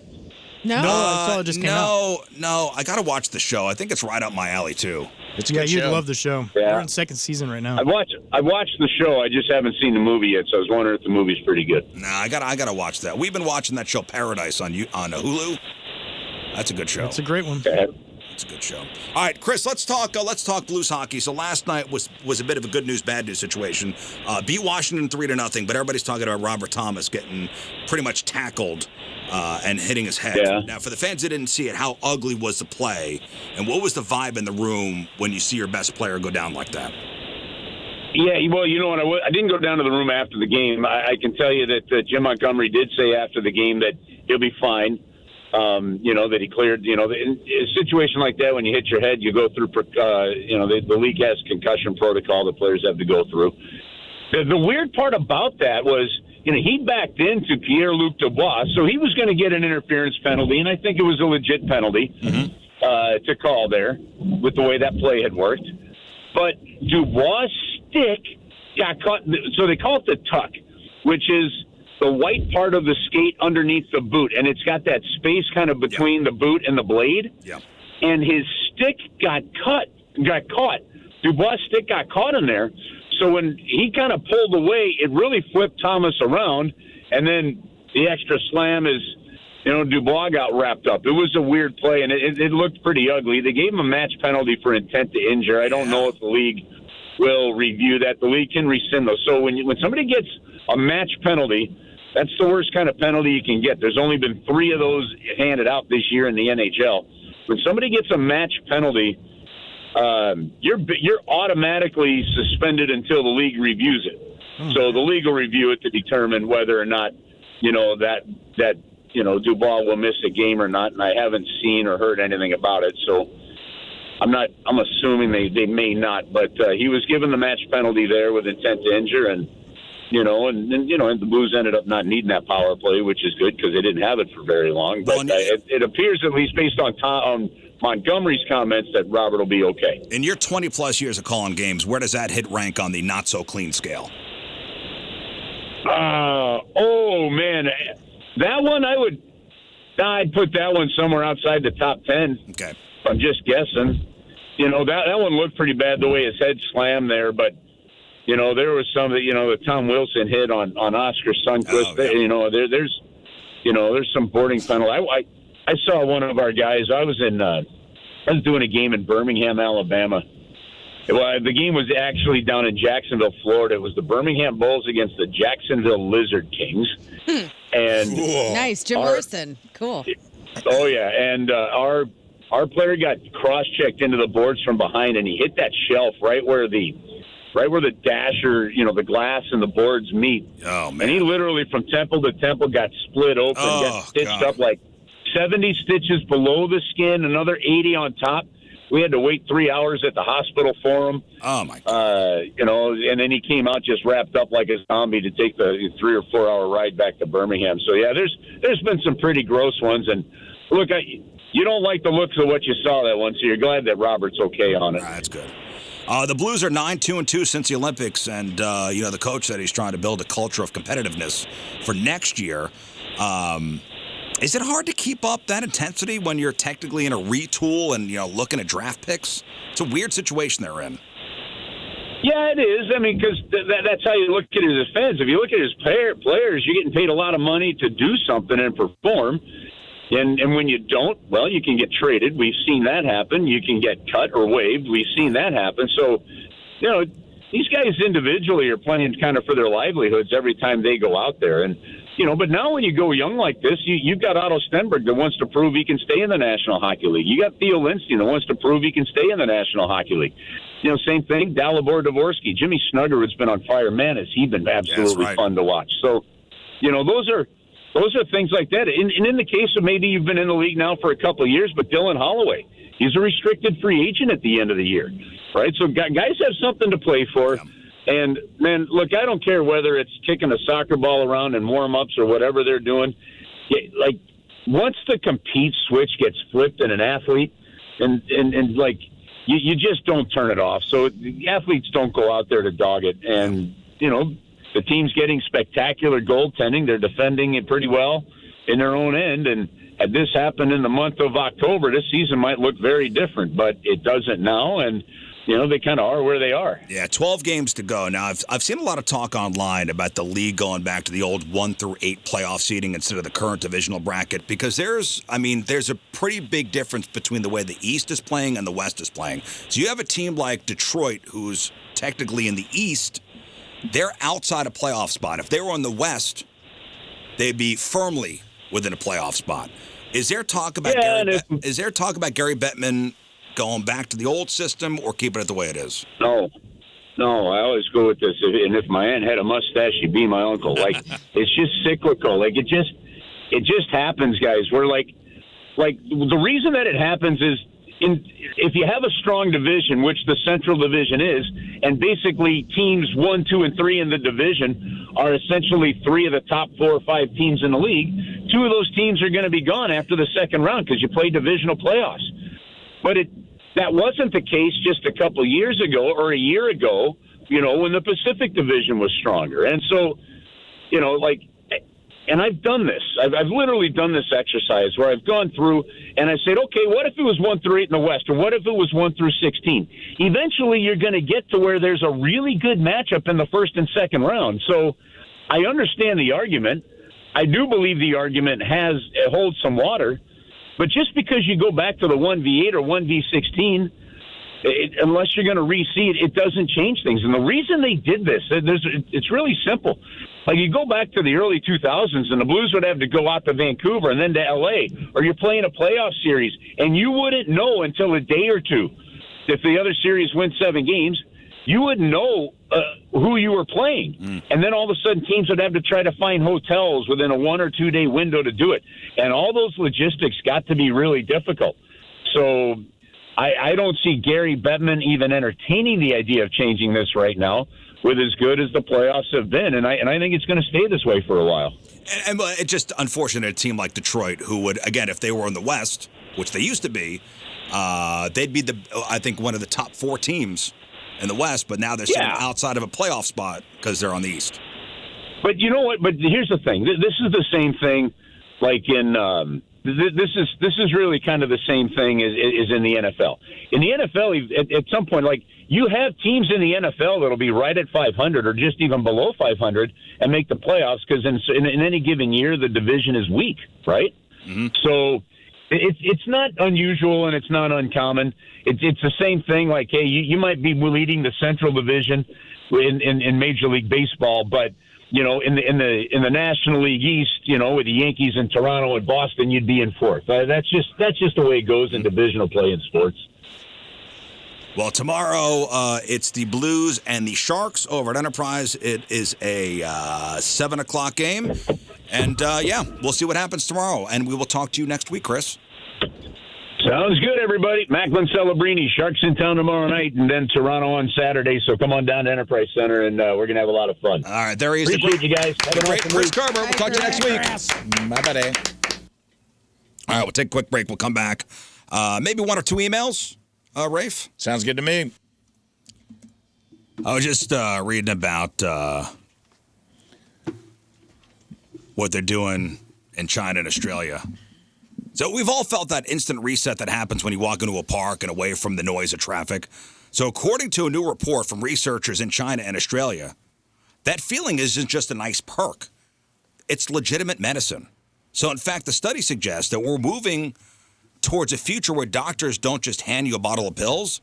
They might hand you a green prescription. That's right, not weed, but a structured visit to a botanical garden. That's awesome. So insurance will start covering it? Yeah. They're going to cover your Mobot fees. So they're basically saying, hey, get outside and go get some fresh air. That's basically what they're saying. Yeah, it's Eastern medicine. That is beautiful. That's great. Yeah, some of us do need to just have some fresh air. Some of us are not, like, we're actually holding our breath and we're never going outside. And, like, this sunshine today, get out there. It's going to be beautiful. Don't tell me what to do, but you know what? Fine, I will. No, I will get outside. This is your prescription. They're saying go take a walk in a botanical garden. As cities get more crowded, botanical gardens act as a defense system. Yeah. They cool down neighborhoods that would otherwise be heat islands of baking asphalt. They act as giant sponges soaking up extra rainwater during extreme storms. And they're the most efficient air purifiers we have, scrubbing pollution out of the sky. I love the Missouri Botanical. It's right by my house, and every time, like when we went to the Corpse Flower last year, every time I walk, and my friend got married there in October, and I'm like, every time I walk through it, I go, why don't I come here more often? Yeah. It's incredible. Chill and peaceful and like beautiful and nice, and then I don't go, and I don't know why. Well, I should. It's so close to my house. It's crazy. Here's the science of it. Science shows that the more types of plants there are, the better we feel. Listen, a manicured lawn is fine, but a garden with hundreds of rare species does significantly more to lower our stress levels and help curb anxiety that we have. That's awesome. It's great. You always like the day when the Missouri Botanical Garden has the weed eating exhibit where you could take the weed eaters out and just go help weed eat. It's so fun. I just feel so good with that. So maybe today's the day. If you're all stressed out, go to the botanical garden. Okay. Maybe. That's great. Yeah, it is. Or just go to a garden. I was at Ace Hardware yesterday. You got a good garden section. They're starting to get it out, you know. I got to tell you, and I really didn't mean this. I went into Ace Hardware, I had to buy like a new hose, you know. And the woman's like, hey, are you part of the rewards program? And I was like, no. She's like, I would love to be. Tell me more about this. She did. And she goes, $10 off. I said, sign me up. And I did. And then they gave me a $10 gift card to use it at another date. There we go. I love Ace Hardware. What a day, huh? Yeah. I left there feeling better than I felt in a long time. Yeah. Great Christmas lights after Shout out to Rick's December 25th. Ace Hardware. Basically, they're saying... Menards came to my house. Oh, really? Yeah. They just came by and just wanted to pet my dog and just said hi. Just wanted to make sure I was okay. Well, doctors are basically saying now, go out and touch some grass. Honestly, that's what they're saying. Go outside and touch some grass. Yeah. What has exercise ever done for someone's Not even health? exercise. It's not even exercise. Just go outside. Right. And you know what? Also, adopt an animal because it will save your life. And go take a walk. With the animal. Thank you. All right, let's do sports. Sports sponsored by. Sports is sponsored by Chuck's Hot Chicken. You guys, 5 area locations. Chuck's is the locally owned hot chicken spot, voted best fried chicken sandwich in the state of Missouri. All right, we talked to Kerber before. Blues win last night, 3-0. The big news was Robert Thomas leaves, but he'll be all right. He'll be all right. Robert Thomas left the game in the third period after a scary incident with a Washington player, but Kerber said he will be all right. If you have a Netflix account, tonight's the night for baseball. Tonight, 7 o'clock, Major League Baseball officially kicks off with an opening night special on Netflix featuring the Yankees and the San Francisco Giants. But here's the twist. To grab the attention of the people who usually don't watch baseball, the ceremonial first pitch will be thrown out by Thing. Yes, the severed hand from the show Wednesday. Cute. That's awesome. Thing. I'm not sure how a hand with no body throws a 60-foot strike, but it's a fun stunt to promote the show's third season. It's a strange crossover, but I don't know, maybe it'll get people watching That's exciting. baseball. Get the goths out there. That's nice. Speaking of baseball, a new report came out ranking the cost of taking a family of 4 to a game in 2026. The national average for a family of 4 to go to a baseball game is $225.90 for tickets, parking, 2 beers, 2 sodas, and 4 hot dogs. Lord. Goodness. If you're a fan of the Dodgers, I hope you've been saving your pennies. Okay. Because they are the most expensive team in the league. For a family of 4, $413. Is that because of Ohtani? Gosh. It's just you're in L.A. You get L.A. prices for everything. But it's kind of like St. Louis as well, where somehow there's always a free ticket. So maybe one has them here. Win for us here in St. Louis. We are on the other end of the spectrum. We are one of the cheapest baseball towns. Especially the deal with Big Mac Land. Tickets, parking, 2 beers, 2 sodas, 4 hot dogs. Average cost at Busch Stadium around $165 for a family of 4. It's awesome. We are the 3rd most affordable stadium in the MLB, beat out only by Cincinnati and Miami. So if you're on the fence about taking the kids to a game this spring and summer, the math is actually on your side. Finally, a local business update for the collectors out there. Tom Brady's company, Card Vault, has just announced they're opening a location at Ballpark Village. That's right. Opening a location next month. This isn't your average card shop. It's a first-of-its-kind experience where you could buy, sell, trade, and get your sports cards graded.